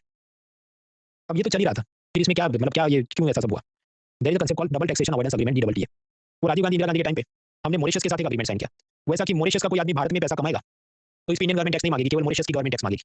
रिवर्स इज आल्सो ट्रू, कि भारत का कोई आदमी, मुकेश अंबानी, मॉरिशस में पैसा कमाएगा तो मॉरिशस सरकार टैक्स नहीं मांगेगी, केवल इंडियन गवर्नमेंट टैक्स मांगेगी। दोनों गवर्नमेंट एक साथ एक आदमी पे टैक्स नहीं मांगेगी, ऐसा एग्रीमेंट हुआ। That is called double taxation avoidance agreement, डीडबलटीए। अभी इसमें स्वाभाविक है सब मिसयूज होने लगा, क्योंकि मॉरिशस में समझो 0% टैक्स है, 0 to 3%। भारत में तो कैसा टैक्स है कि जो भी 18-25 कुछ भी चलता है। तो जिसको कुछ बदमाशी सूझे वो क्या करेगा, फॉरेन कंपनी अमेरिका से, समझो गूगल सीधा आपके साथ डील करेगा, तो अमेरिका के साथ अपना एग्रीमेंट नहीं हो तो टैक्स उसको सब चढ़ेगा। तो गूगल क्या करेगा, सिंगापुर, मॉरिशस ऐसी जगह पर कंपनी रजिस्टर करता है, और फिर वहां से वो भारत में ये सब धंधा व्यापार करे, ताकि भारत सरकार टैक्स नहीं मांग सके। मॉरिशस मांगे, मॉरिशस कितना मांगेगी, 0। तो बदमाशी चलती है इनकी, टैक्स हेवन से, ये कर स्वर्ग है ये मॉरिशस, सिंगापुर सब। तो जो सरकार है वो क्या करती थी कि ये सब टैक्स मांग रही थी, लेकिन ये जो भी सब फॉरेन सेलर्स थे, सॉफ्टवेयर डिजिटल एड्स वाले, वो क्या कहते हैं, हमने तो सिंगापुर या मॉरिशस में बिजनेस रजिस्टर किया है, और आपकी भारत सरकार ने सिंगापुर, मॉरिशस वगैरह के साथ double taxation avoidance agreement sign किया है। उसके तहत इंडियन गवर्नमेंट टैक्स नहीं मांग सकती, मॉरिशस सरकार मांगे, मॉरिशस सरकार 0% टैक्स मांगती, तो तुम हमें परेशान मत करो। तो इसलिए भारत सरकार ने सब क्लैरिफाई किया कि नहीं, तुमने कोई भी देश में रजिस्टर किया है, कोई भी उस देश के साथ हमने एग्रीमेंट किया है, फिर भी तुमको तो टैक्स भरना पड़ेगा, क्योंकि तुम digital e commerce, digital software, digital ads, ये सब बिजनेस कर रहे हो। तो ट्रांजेक्शन पे इक्विलाइजेशन लीवाई, और जो प्रॉफिट है उस पे कॉर्पोरेशन टैक्स भरो तुम। ऐसा सब उन्होंने किया। अब समझिए ये जो 2024 तक बजट आया, तो अमेरिका, ट्रम्प का जो भी प्रेशर होगा, तो सरकार ने ये कहा है कि हम इक्विलाइजेशन लीवाई रद्द करते हैं, ये वाली, हम सिर्फ कॉर्पोरेशन टैक्स जारी रखेंगे। मतलब अब से ऐसी बात है कि ये जितनी कंपनियां हैं, फेसबुक एड्स, गूगल एड्स वगैरह, कहीं पर भी उन्होंने रजिस्टर किया, जो भी कर रहे हैं, फॉरेन कंपनी भारत में प्रॉफिट कमाए तो कॉर्पोरेशन टैक्स भरे, जो पहले 40 था, अब कितना है, 35। लेकिन अलग से ये जो ट्रांजेक्शन है 1000 रुपये जो आपने दिए, उस पे 2 से 6 टका इक्विलाइजेशन लीवाई लगती थी, वो भारत सरकार ने बंद कर दिया। उसमें और भी कारण है, पहले प्रेसिडेंट बिडेन था अमेरिका का, उसने कहा इसकी जगह एक नया टैक्स लाएंगे, ग्लोबल मिनिमम टैक्स, और शॉर्ट कर देंगे। जो भी वो सब ब्लैक मनी के मुद्दे, हम लोग नेक्स्ट वीक उसको देखेंगे। अभी के लिए बस एक लाइन में याद रखना है कि फॉरेन कंपनियों के प्रॉफिट पे कॉर्पोरेशन टैक्स लगता है, करेक्ट है, लेकिन एक अलग से इक्विलाइजेशन लीवाई लगती थी, ये डिजिटल एड्स कंपनियों को, वो बंद हो गई है, कब, 2024 में। बस तो मुद्दा असल में एक लाइन का ही है, लेकिन वो एक लाइन समझाने के लिए 10 मिनट और हमें खर्च करने होते हैं। और इससे डरना नहीं है, क्योंकि अब तो समझ लिया ना, तो रिवीजन करोगे तो क्या 10 मिनट थोड़ी, आप एक लाइन पे मुद्दा, हाँ, ठीक है, वो था। अभी ट्रम्प के साथ वापस ट्रेड डील और उसमें वापस इसका कुछ भूत वापस से झुंझुना शुरू करे, या फिर कि वो ट्रेड डील ना हो पाए ट्रम्प के साथ और भारत सरकार की अब हम भी सबक सिखाएंगे कि ट्रम्प अगर 50% टैक्स लगाएगा तो हम भी ये सब कंपनियों पे इक्वलाइजेशन, तो वो सब आ सकता है। तो तब भी हम नींद नहीं खोएंगे क्योंकि जो हमने फिलोसॉफी है उसकी पढ़ ली है। These are the tax challenges of digitisation, क्योंकि ये फेसबुक, गूगल एड्स ये सब डिजिटल काम करते हैं, हेडक्वार्टर कहीं पर भी शिफ्ट करते हैं, टैक्स भरते नहीं है। तो ओईसीडी ग्रुप उसके खिलाफ लड़ने चाहता है, उसके लिए अलग-अलग टैक्स है। फ्रांस ने जैसे लगा दिया, गूगल, एप्पल, फेसबुक, अमेज़न का टैक्स। फिर एक ग्लोबल मिनिमम टैक्स लगाने की बात हुई। ये सब मामले ब्लैक मनी के साथ जुड़े हैं। तो नेक्स्ट वीक हमें इसे आराम से हम लोग समझेंगे। अभी आज हम सिर्फ एक-एक लाइन में समझ रहे हैं, so will not waste time. Okay, so now कंपनियों के प्रॉफिट पे कॉर्पोरेशन टैक्स डन। कुछ कंपनी बदमाशी करती थी, एमएटी, फॉरेन ये गूगल जैसी कंपनियों पे गूगल टैक्स, मतलब उसका नाम था इक्विलाइजेशन लीवाई, लेकिन न्यूज़पेपर वाले बोलते थे गूगल टैक्स है क्योंकि गूगल के चलते ये लगा है। Next two set of taxes are dividend distribution tax and buyback tax, और उसके बाद कैपिटल गेन्स टैक्स। ठीक है? कोई भी कंपनी है तो उसमें नीचे शेयर होल्डर है। तो मुकेश अंबानी शेयर होल्डर है, आप और मैं भी शेयर होल्डर है। फिर हमने वोटिंग करके बोर्ड ऑफ डायरेक्टर्स को इलेक्ट किया। अब उस वक्त ऐसा लगा मुकेश अंबानी जो शेयर होल्डर भी है, वो क्योंकि उसके पास सिग्निफिकेंट शेयर होल्डिंग है तो खुद को उसमें भी बिठा देगा। तो खुद कंपनी का चेयरमैन बन जाए, अपने बेटे को सीईओ बना दे। तो कितने टैक्स चढ़ेंगे? So understand. मान लीजिए आप एक आईएएस बन गए, तो आपको सैलरी मिलेगी सरकारी, तो उस पे इनकम टैक्स भरना है, करेक्ट है? That is one thing. अब आपने पैसा कुछ कंपनी में लगाया, हाँ लगा सकते हैं। लेकिन वो कैसा होता है कि लॉन्ग टर्म लगाना पड़ता है। स्पेकुलेटिव आज खरीदा कल बेचा, ऐसा इंट्राडे ट्रेडिंग एक गवर्नमेंट एम्प्लॉय नहीं कर सकता, उसकी सर्विस कंडक्ट रूल के हिसाब से वो इलीगल काम है। ऐसा लॉन्ग टर्म 2-5 साल के लिए इन्वेस्ट कर सकता है, यस। तो समझो आपकी सैलरी अलग चीज़ है और उस पे इनकम टैक्स लगेगा वो अलग चीज़ है, और आप उस कंपनी के शेयर होल्डर भी हो, मुकेश अंबानी भी शेयर होल्डर है। अब मुकेश अंबानी ने क्या किया, खुद को चेयरमैन भी बना दिया। तो चेयरमैन को अलग से सैलरी मिलती है, तो उस पे इनकम टैक्स लगेगा, करेक्ट है? अनंत अंबानी को भी बोर्ड ऑफ डायरेक्टर बना दिया जिसको 10 करोड़ सैलरी मिलेगी, तो उसके भी इनकम टैक्स चढ़ेगा 30%, करेक्ट है? यस। तो if you receive salary you have to pay income tax, जो हम कल शुक्रवार रात सुकून से पढ़ेंगे। अब आप समझो ये कंपनी कुछ भी बिज़नेस करती है और प्रॉफिट कमा रही है, फिर क्या होगा? कंपनी ने प्रॉफिट कमाया है, प्रॉफिट पे क्या लगता है? कॉर्पोरेशन टैक्स, वो जो भी 15 से 25% हमने आगे ब्रेक से पहले देखा। तो प्रॉफिट पे तो कॉर्पोरेशन टैक्स लगता है, दैट इज वन थिंग। उसके बाद कंपनी ने अपने प्रॉफिट का कुछ हिस्सा शेयर होल्डर्स को डिविडेंड के रूप में देना है, करेक्ट है? तो डिविडेंड भी जाएगा। अब सरकार को लाट अपने लगी कि भाई इधर भी कुछ टैक्स तो लेना चाहिए। तो सरकार ने ये कहा कि देखो जब कंपनी अपने शेयर होल्डर्स को डिविडेंड देगी, मान लो 100 रुपए, तो इस डिविडेंड पे भी हम टैक्स मांगेंगे 15% dividend distribution tax, dividend distribution tax. उस पे सब हेल्थ एजुकेशन सेस और दूसरा सरचार्ज करके मान लो 20 रुपए 100 रुपए आपका डिविडेंड बनता था, उसमें 20 रुपए सरकार टैक्स खा जाती थी। तो अभी आदमी को कितना मिला? 80। तो क्या इस 80 पर अब इस आईएएस ने कोई इनकम टैक्स या कुछ भरना है? जवाब है नहीं, क्योंकि टैक्स ऑलरेडी कट गया डिविडेंड डिस्ट्रीब्यूशन टैक्स के रूप में। तो आईएएस ने अब केवल अपनी जो सैलरी है, हाँ सरकारी सैलरी, उस पे इनकम टैक्स भरना पड़ेगा। तो ये डिविडेंड डिस्ट्रीब्यूशन टैक्स ऐसा एक टैक्स था। अभी एंड ऑफ में भी मैंने ग्राफिक से समझा कि मान लो मैं विप्रो कंपनी का शेयर होल्डर हूँ, तो उन्होंने 100 रुपए मुझे जो दिए उसमें से डिविडेंड डिस्ट्रीब्यूशन टैक्स 20 वो सरकार को देंगे, और डिविडेंड में से ये टैक्स माइनस करके 80 रुपीस वो मुझे देंगे, और फिर मैंने मृणाल ने उस डिविडेंड पे आगे कोई इनकम टैक्स नहीं भरना है क्योंकि ऑलरेडी टैक्स कट चुका है मेरा। लेकिन इसमें ये जो पूरा गेम है, इसमें एडम स्मिथ का एक सिद्धांत वायलेट था। एडम स्मिथ का पहला सिद्धांत क्या था? कैनन ऑफ इक्वालिटी, कि टैक्स ऐसा होना चाहिए जो गरीब पे कम, अमीर पे ज्यादा हो। अब यहाँ पर आप सोचिए, एक गरीब आदमी ने भी रिलायंस कंपनी का शेयर खरीदा और उसे डिविडेंड मिला 100 रुपए, तो टैक्स कितना है? 20। मान लीजिए वड़ा पाव की दुकान चला रहा है जिसमें ये 5 लाख की कमा रहा है, तो देखिए उस पे तो टैक्स है नहीं क्योंकि आप जानते हैं 12 लाख रुपए तक की इनकम पे तो इनकम टैक्स है नहीं। ये तो गरीब है ना, तो इस पे इनकम टैक्स नहीं लग रहा, तो फिर ऐसा कोई और डायरेक्ट टैक्स भी नहीं लगना चाहिए, लेकिन सरकार ने डिविडेंड डिस्ट्रीब्यूशन टैक्स तो लगेगा। मान लीजिए मध्यम वर्ग है, जो जिसने ज्यादा क्वांटिटी में शेयर्स खरीदे हैं, 10 शेयर्स हैं उसके पास, तो 100 रुपए का डिविडेंड और 10 शेयर तो 1000 रुपए वो डिविडेंड कमा रहा है, उस पे भी 20% वो डिविडेंड डिस्ट्रीब्यूशन टैक्स एक प्रकार से सरकार में जा रहा है। बाकी वो जो भी सैलरी कमाता है उसमें 5% इनकम टैक्स जाता होगा। मुकेश अंबानी के पास ज्यादा शेयर है तो ज्यादा डिविडेंड आएगा 500 करोड़ का, उस पे भी कितना? 20% टैक्स, और वो बाकी जितना कमाता है उसमें 30% टैक्स, क्योंकि वो अमीर आदमी है तो 30% वाले स्लैब में जाएगा। तो यहाँ ये सब ठीक नहीं चल रहा है, because tax should be proportionate to the income. लेकिन ये गरीब आदमी पे फालतू का बोझ आ गया कि नॉर्मली आप कहते देखो तुम्हारी इनकम है उस पे कोई इनकम टैक्स नहीं है, लेकिन तुम्हें डिविडेंड से तुम्हारी इनकम है तो फिर इस पे तो ये हम डिविडेंड डिस्ट्रीब्यूशन टैक्स मांग रहे हैं। इस कारण से 2020 में भारत सरकार ने कहा ये डिविडेंड डिस्ट्रीब्यूशन टैक्स हम डिलीट करते हैं, तो dividend distribution tax is gone. तो अभी क्या होगा? 100 रुपए का डिविडेंड विप्रो मुझे देती है तो विप्रो कोई टैक्स सरकार में नहीं जमा करेगी, 100 रुपए मेरे पास आएंगे, लेकिन ये 100 रुपए मेरी टैक्सेबल इनकम में काउंट होंगे। तो अगर मैं 12 लाख रुपए तक कमाता हूँ तो जीरो इनकम टैक्स है, मुझे कुछ नहीं बनना। तो मान लो मैं 1 करोड़ कमा लूँ तो फिर मुझे 30% टैक्स देना पड़ेगा, उसमें 100 रुपए भी गिनेंगे तो ये 100 का भी 30 रुपए मुझे देना पड़ेगा। तो देखिए अब क्या है, डिविडेंड डिस्ट्रीब्यूशन टैक्स नाम का टैक्स ही नहीं है, ना गरीब पे, ना मध्यम वर्ग पे, ना मुकेश अंबानी पे। कोई भी शेयर होल्डर को डिविडेंड आए उस पे कोई डिविडेंड डिस्ट्रीब्यूशन टैक्स नहीं, जितना है वो सीधा डिविडेंड कंपनी शेयर होल्डर को दे देगी। तो अभी ऐसा होगा कि मान लो गरीब आदमी 2 लाख रुपए वड़ा पाव स्टॉल से कमाता था और 100 रुपए रिलायंस के डिविडेंड से कमाता था, तो भी 12 लाख से तो कम ही है ना, तो जीरो टैक्स वो भरेगा। उसी तरह मध्यम वर्ग उसका जो भी हिसाब बनता है उसमें बहुत मैथ्स में मत जाना क्योंकि पुराने स्लैब के हिसाब से कैलकुलेट किया होगा। मुकेश अंबानी उसकी 50 लाख सैलरी होगी मान लो चेयरमैन ऑफ रिलायंस के रूप में, और 500 करोड़ डिविडेंड आया, तो सब कुछ है उस पे उसने इनकम टैक्स भरना है, अलग से डिविडेंड डिस्ट्रीब्यूशन टैक्स अब नहीं है। तो क्या कैलकुलेट कैसे होगा उसका लोड नहीं लेना है, हमें बस इतना याद रखना है कि वो डिलीट हो गया। तो अब जो डिविडेंड का पैसा कमाते हैं उस पे डिविडेंड डिस्ट्रीब्यूशन टैक्स नहीं, अब सिर्फ है इनकम टैक्स। तो टेक्निकली ये कहा जाता है dividend will be taxable in the hands of recipient, dividend will be taxable in the hands of recipient, मतलब जो धारक है जिसको मिल रहा है वही उसका संभाले कि फॉर्म भरो जितना स्लैब में आते हो तो भरो उस हिसाब से। तो वी आर डन विद कंपनियों पे कॉर्पोरेशन टैक्स, बदमाश कंपनियों पे मैट, फॉरेन एड्स कंपनियों पे गूगल टैक्स जो डिलीट हो गया, डिविडेंड डिस्ट्रीब्यूशन टैक्स वो भी डिलीट हो गया। अब आते हैं बायबैक टैक्स पे। अच्छा इसमें कुछ लोगों को ये होगा ये डायरेक्ट टैक्स है कि नहीं, ये तो इसने भरा तो बाहर है सेलर है, वो पंचायत में मत जाना। मेरा एकदम सिंपल सिद्धांत है, जो भी tax central board of direct taxes collect करता है वो सब डायरेक्ट टैक्स है, क्योंकि उसके नाम में लिखा है central board of direct taxes. ये सारे उस हिसाब से हैं, उसमें आप प्रोसेस में मत जाना, प्रोसेस में जाओगे तो फिर कभी आपकी एमसीक्यू ठीक नहीं होने कि देखो ये तो ये कलेक्ट कराना था ना, तो तुम रेसिपी में तो तुमने नहीं भरा, ये वो सब में मत जाओ, वो थियरी अलग गई। इधर जो हम पढ़े क्लासिफिकेशन वो प्योरली जो भी चीज central board of direct taxes collect कर रहा है, everything is direct tax as long as this body is collecting it. क्योंकि अगर वो इनडायरेक्ट होता समझो, इनडायरेक्ट के लिए अलग है ना, जीएसटी एक्साइज वगैरह के लिए अलग संस्था है ना, central board of indirect taxes and customs CBIC. तो अगर ये इनडायरेक्ट होता तो उसको बोलते ना सीबीडीटी को क्यों बोलते, सीधी बात है। किताबों में चैटजीपीटी में अलग जवाब आए तो लोड नहीं लेना है, बिकॉज सिंपल थिंग, जैसे ऐसा डिबेटेबल क्वेश्चन आए विद इन 7 डेज आपने यूपीएससी का वो फॉर्म भर के कंप्लेन कर देनी है कि this is the reason why should be direct tax, तो खत्म, वो सवाल कैंसिल हो जाएगा। हालांकि यूपीएससी के प्रोफेसर वैसे तो स्मार्ट होते हैं तो नॉर्मली गलती करते नहीं, तो need not worry too much. हालांकि लास्ट एग्जाम में 3-4 सवाल कैंसिल किए थे वो, तो कुछ बार मुझे लगता है ये जो देखिए आजकल करते कई सालों से मैं पेपर्स देख रहा हूँ, जो पुराने प्रोफेसर हैं वो चेंज हो गए। जब आप क्वेश्चन का स्वाद देखो, खास करके पिछले कोरोना के बाद वाले, तो जो नए लोग आए हैं तो समझो ये अब ऐसा होगा कि वो प्रोफेसर के नाम पे वो 35-40 साल का असिस्टेंट प्रोफेसर होगा जो नए पेपर सेट कर रहा है। तो ये अभी उसका भी तो फर्स्ट एक्सपीरियंस है ना, वो भी सीख रहा है। तो he will get over the time और मैच्योर, तो बाद में गलतियां कम करेगा। तो अभी बीच में ऐसा 3 सवाल कैंसिल करने पड़े, 2 सवाल कैंसिल करने पड़े, फ्यूचर में अपन की ज्यादा टाइट चले। Share share buyback tax. मान लीजिए जनता के पास टीसीएस कंपनी के 50 शेयर हैं और उसका सेकेंडरी मार्केट में प्राइस चला है 3,900 रुपए। ये क्या है, पहले तो पिलर 1 से पढ़ के आओ तो आपको खबर होगी कि क्या है। तो बाजार में जनता के पास टीसीएस के शेयर हैं। अब टीसीएस कंपनी ये कहती है कि देखो शेयरधारकों, तुम्हारे पास ये जो हमारी कंपनी के 50 शेयर है, इसमें से 14 हमको वापस दे दो। हम आपको पिस्तौल नहीं दिखा रहे हैं कि वापस देना है, हम आपको 4,500 रुपये ऑफर करें फॉर एवरी शेयर। तो अभी कुछ ऐसे होंगे, मैं सोचूं अच्छा 3,900 मार्केट में चला, 4,500 वापस लेना, चाहे ले ले। तो इसे हम कहते हैं बायबैक। अब आपके तो ये 50 के 50 आ जाएंगे, हमारा शेयर ले लो। तो ये बायबैक में लकी ड्रॉ होता है। क्यों पूछेगा, फिर आप यस करोगे तो लकी ड्रॉ में जिसका नंबर लगा उसे खरीदेगा। तो किसी को पिस्तौल नहीं दिखा रहा है, आपकी मर्जी, जबरदस्ती नहीं है, आपकी मर्जी, आपको निकलना है तब बेच दो वापस। तो ये हुआ शेयर बायबैक। तो बायबैक कौन कर रहा है, टीसीएस कंपनी। अब इस स्टेज पे टीसीएस कंपनी ने सरकार में एक टैक्स बनाता है जिसका नाम होता है बायबैक टैक्स। और सरकार में मतलब central board of direct tax, इसमें जिसके नीचे इनकम टैक्स डिपार्टमेंट है। तो इसलिए इसे हम क्या कहेंगे, ये डायरेक्ट टैक्स है। इसमें बायर सेलर वाले लॉजिक में मत जाना, वरना फंस जाओगे। सिंपल बस लाइन में याद रखना है, buyback tax is direct tax collected by CBDT. आपको प्रश्न ये भी होगा कि तो बायबैक क्यों कर रहा है। ताकि समझो सारे शेयरधारक असल में कंपनी की लायबिलिटी है। तो जितने शेयर होल्डर कम होंगे तो लायबिलिटी कम हो जाएगी बैलेंस शीट में। तो उतने लोगों को प्रॉफिट में से डिविडेंड नहीं देना होगा। तो रतन टाटा अपने हिस्से में उसका ज्यादा आएगा, परसेंटेज के हिसाब से उसका बढ़ जाएगा। या उसको इलॉन मस्क के साथ जॉइंट वेंचर करना हो, उसके वास्ते उसके शेयर्स कम पड़ रहे हो, तो आपसे खरीद के वो अपनी परसेंटेज बढ़ाना चाहता हो, वो क्यों करेगा। वो सब एमबीए फाइनेंस हमारे लिए काम का नहीं। हम एक लाइन में याद रखना है कि कंपनी जब खुद के शेयर बायबैक करती है तो उस पे टैक्स लगता है, buyback tax, it is direct tax. कितना परसेंटेज है ये भी हम गिनने नहीं बैठेंगे, इतना भी वो काम का नहीं, एक लाइन में खत्म। ये भी ग्राफिक्स के जरिए सब आपके एंड में दिया है कि टीसीएस ने मुझसे वापस शेयर खरीदे तो टीसीएस भरेगा बायबैक टैक्स। हालांकि इसमें मुझे जो प्रॉफिट हुआ, देखिए 3,900 मान लो मैंने खरीदा था, उसने 4,500 वापस दिया, मेरा कुछ तो प्रॉफिट है। तो मुझे शेयर्स बेचने पर, शेयर्स जो मेरी एसेट है तो उसको बेचने पर मुझे जो फायदा हुआ, तो टैक्स लगता है capital gains tax from this. तो कैपिटल गेन्स टैक्स मुझे भरना पड़ सकता है। कैपिटल गेन्स टैक्स क्या है अभी आगे स्लाइड में हम देखेंगे। तो corporation tax done, Google tax done, MAT done, DDT done, buyback done. Next is CGT. Capital gains tax का हिसाब समझते हैं। देखिए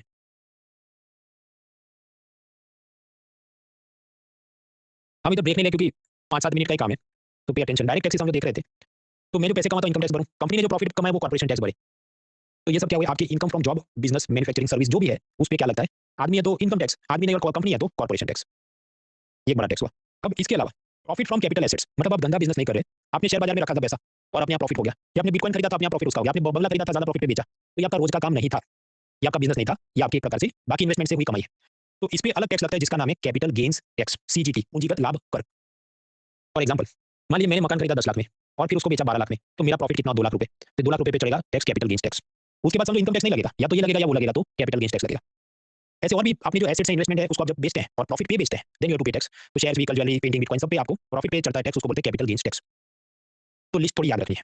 नॉन एग्रीकल्चर लैंड, खेती बाड़ी के अलावा वाली जमीन, क्योंकि समझो अगर एग्रीकल्चर लैंड होता तो कौन मांगता टैक्स, स्टेट गवर्नमेंट का जुरिसडिक्शन आता है। तो उसके अलावा खेती बाड़ी के अलावा वाली जमीन है उसका बेचेंगे, प्रॉफिट होगा, सीजीटी लगेगा।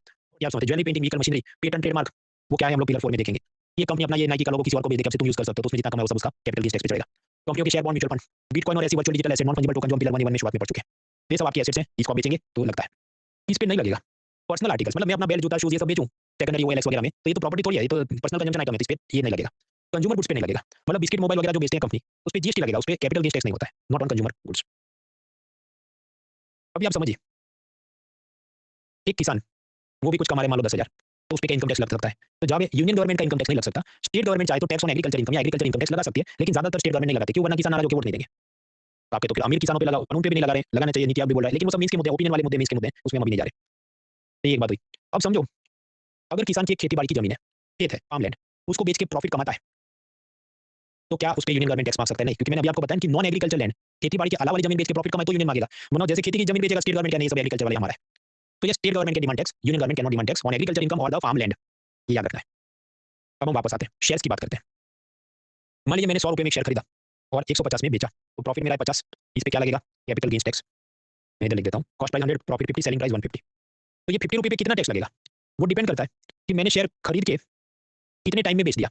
सपोज मैंने खरीदा था उसके within 1 year of buying, I have sold this share on 50 रुपये प्रॉफिट, तो फिर उस केस में क्या लगेगा, short term capital gains tax कितना लगेगा, 15% फिर वो आगे चेंज होता है, लेकिन मैं आपको शुरुआत की बात बता रहा हूँ। लेकिन मान लीजिए मैं 1 साल के बाद बेचूं, अभी मैंने खरीदा 2 साल में के बाद में बेचूंगा, अगर ऐसा होगा तो फिर मुझे शॉर्ट टर्म वाला नहीं बनना है, मुझे long term capital gains tax बनना है, वो कम लगता है 10%। तो समझो दोनों नहीं लगेंगे, दो में से एक ही लगेगा, या तो दिन है या रात है, either you sell within 1 year और you sell within after 1 year, दो में से एक बात हो सकती है, ऐसा ही लगता है। अब पहले ये था, फिर सरकार ने देखा पब्लिक दे दनादन पूरा दिन शेयर बाजार में लगी रहती है, ढंग का कुछ नौकरी धंधा नहीं ढूंढ रही है, तो मैं शेयर मार्केट पे ज्यादा टैक्स लगाऊं। तो 2024 में ऐसा किया कि जो short term capital gains tax का बढ़ा के कर दिया 20, लॉन्ग टर्म वाला भी बढ़ा पाऊं इतना नहीं बढ़ा, आप समझो 10 से बढ़ा के सिर्फ 12.5 किया है। अब इससे क्या इंसेंटिव बनता है, आप सोचो, आपका 100 रुपये का शेयर मान लो 150 का हो गया, अब बेचेंगे नहीं, क्योंकि आप समझ यार 50 रुपये का मैं कमा रहा हूँ प्रॉफिट, उसमें 20% टैक्स, मतलब क्या 1/5 चला जाएगा, तो फालतू के 10 रुपए तो सरकार ले जाएगी, मैं सिर्फ 40 ही मेरे हाथ में रहेंगे। तो आप ठहर के बैठेंगे कि नहीं 2 साल बाद में बेचूंगा, अभी नहीं बेचना है, क्योंकि तब कम टैक्स लगेगा। तो इससे क्या फायदा होता है? It reduces the volatility in the share market. और जो दूसरा प्रॉब्लम था ओवर फाइनेंशियलाइजेशन, गुब्बारा जो कि भारत देश का जीडीपी था 100 रुपए और शेयर बाजार चला गया 140, तो ये जो ओवर फाइनेंशियलाइजेशन था जो हमने पिलर 1 सी में देखा था, प्रीलिम्स और मेंस दोनों के क्लासेस में देखा था, वो प्रॉब्लम कंट्रोल में रहे। तो capital gains tax has been increased on equity यानी कि शेयर प्रॉफिट। अब यहाँ 2-4 छोटे-मोटे मुद्दे आते हैं, वो थोड़ा आप ध्यान दीजिए। मैंने म्यूचुअल फंड में पैसा लगाया, लेकिन ये म्यूचुअल फंड है डेट म्यूचुअल फंड, मतलब वो शेयर्स में पैसा नहीं डालता है, वो आपका पैसा गवर्नमेंट सिक्योरिटी ट्रेजरी कंपनियों के बॉन्ड में डालता है और उसके बदले वो मुझे म्यूचुअल फंड के यूनिट्स देगा और फिर उस यूनिट के हिसाब से मुझे उसमें से प्रॉफिट मिलेगा। अब ये जो मुझे म्यूचुअल फंड के यूनिट्स मिले जब मैंने इन्वेस्ट किया, मान लो 1 लाख रुपए के थे, उसका 10 साल में प्राइस बढ़ के 2 लाख भी हो सकता है। आप कहें कैसे? 2 कारण से, क्योंकि समझो ये जो बॉन्ड गवर्नमेंट सिक्योरिटी का ब्याज आएगा ना, वो सब उसमें चढ़ता रहेगा। और दूसरा बॉन्ड यील्ड आप याद करें, सेकेंडरी मार्केट में क्या बाय पे खरीद रहा है, बेच रहा है, तो यील्ड चेंज होने पर भी ये इसने जो गेम खेले होंगे उसमें कुछ और कमा के मुझे दिया होगा। तो इस कारण से मेरा जो यूनिट है 1 लाख रुपए के यूनिट्स थे, वो 10 साल बाद जब तुम इसको रिडीम करोगे, तुम्हारा सब स्कीम खत्म होगा, तुमको 2 लाख रुपए मिलेंगे। तो मेरा प्रॉफिट कितना हुआ? 2001 में मैंने 1 लाख रुपए इन्वेस्ट किए, 2010 में मुझे 2 लाख रुपए मिले, तो आपके प्रॉफिट तो यार 1 लाख रुपए तुम्हारा। तो क्या मुझे 1 लाख रुपए पे कैपिटल गेन्स टैक्स देना है? क्योंकि ये क्या है? एक जात का आपका इन्वेस्टमेंट था, तो टैक्स तो सरकार मांगेगी कैपिटल गेन्स टैक्स, तो समझो इसमें इनकम टैक्स नहीं है, इसमें कैपिटल गेन्स टैक्स है। लेकिन खुशी की बात ये है कि इसमें आपको कुछ माफी मिलती थी। तो ये कहेगा अच्छा 2001 में मान लो ऑनियन का भाव 100 रुपए था, 2010 में बढ़ के 150 हुआ, तो इसका मतलब कि महंगाई बढ़ी थी, इन्फ्लेशन। आपको तो ऑनियन का प्राइस नहीं देखेगा, वो कंज्यूमर प्राइस इंडेक्स देखेगा जो हम पिलर 4 ई में देखेंगे, अभी हम लोग पिलर 2 में हैं। तो बात ऐसी है कि जैसे-जैसे महंगाई बढ़ेगी तो वो आपको एक फार्मूला देगा इनकम टैक्स ऑफिसर, उस हिसाब से आपने प्रॉफिट को एडजस्ट कर देना है कि देखो 10 साल में महंगाई भी तो डबल हो गई थी ना, तो तुम अपना प्रॉफिट 1 लाख हुआ है correct, but after adjusting for inflation suppose वो फार्मूला के हिसाब से बने सिर्फ 50,000, तो आपने कैपिटल गेन्स टैक्स तो भरना है, लेकिन पूरे 1 लाख पे नहीं भरना, सिर्फ इस 50,000 पे भरना है, जिसको हम कहते हैं इंडेक्सेशन बेनिफिट। इंडेक्सेशन बेनिफिट मतलब कैपिटल गेन्स टैक्स में कुछ-कुछ जगह आपको महंगाई के साथ एडजस्ट करवा देते हैं, ताकि आपको कैपिटल गेन्स टैक्स कम भरना पड़े। इंडेक्सेशन बेनिफिट एक लाइन याद रखना है। अब ये जो कैपिटल गेन्स टैक्स के अंदर इंडेक्सेशन बेनिफिट या इन्फ्लेशन के साथ एडजस्ट करने की बात है, कुछ चीज़ों पे मिलती है, कुछ चीज़ों पे नहीं मिलती, वो पूरा मैंने टेबल दिया, उसका लोड नहीं लेना है। ज़्यादातर चीज़ों पे समझो नहीं मिलता वो फायदा, कुछ-कुछ चीज़ों पे मिलता है। तो बस वर्ड याद रखना है इंडेक्सेशन बेनिफिट। अब यहाँ एक कंट्रोवर्सी हुई। मान लीजिए मैंने 1971 में 1 लाख रुपए का मकान खरीदा, 71 में, और उसे मैं 2024 में बेचूँ, स्वाभाविक है भाव बढ़ के 1 करोड़ भी हो गया, 10 करोड़ भी हो गया। तो मेरा प्रॉफिट कितना है? 99 लाख, क्योंकि 1 करोड़ में 100 लाख है, मैंने खरीदा 1 लाख में, मेरा प्रॉफिट कितना है? 99 लाख रुपीज़। तो जब आप प्रॉपर्टी बेचेंगे, तो स्वाभाविक है बहुत मोटी रकम आप तो कमा रहे हैं प्रॉफिट के हिसाब से। तो स्वाभाविक है इतने सारे पे टैक्स भरना पड़े तो किसी को भी चक्कर आ जाए, तो वो क्या करेगा? फिर छुपा के ट्रांजेक्शन करेगा वगैरह। तो सरकार क्या चाहेगी? नहीं तुम डरो मत, तुम ओपनली सब डिक्लेयर करो, हम तुमको बहुत टैक्स नहीं मांगेंगे, we will give you indexation benefit. मतलब वो क्या कहेगा कि 71 से 2024 तक जितनी महंगाई बढ़ी थी, उसके साथ हम एडजस्ट करवा देंगे। 99 लाख तुमको प्रॉफिट हुआ बराबर है, पर टैक्स के लिए हम ऐसा ही नहीं, मान लो 40 लाख का प्रॉफिट था, after adjusting that is called indexation benefit. तो प्रॉपर्टी जब आप बेचते हैं, प्रॉफिट होता है, कैपिटल गेन्स टैक्स लगता है, लेकिन उसपे पूरे प्रॉफिट पे टैक्स नहीं भरना होता है, उसमें आपको इन्फ्लेशन महंगाई के साथ एडजस्ट करते हैं तो कम टैक्स भरना पड़ता है। लेकिन सरकार का क्या है कि वो बहुत लाट टपकाती है कि ये जो मिडिल क्लास है, वो सोने का अंडा देने वाली मुर्गी है, तो इसका पेट चीर के नहीं फाड़ेंगे तो तसल्ली नहीं होगी हमको। फिर जोक सपाट असल में हो क्या रहा है? अब देखिए आजकल फैमिली कंपोजिशन कैसा है कि आपके पेरेंट्स एक शहर में रहते हैं, आपका नौकरी-धंधा आप कोई दूसरे शहर में जाओगे, बड़ी सिटी में, विदेश चले जाओगे।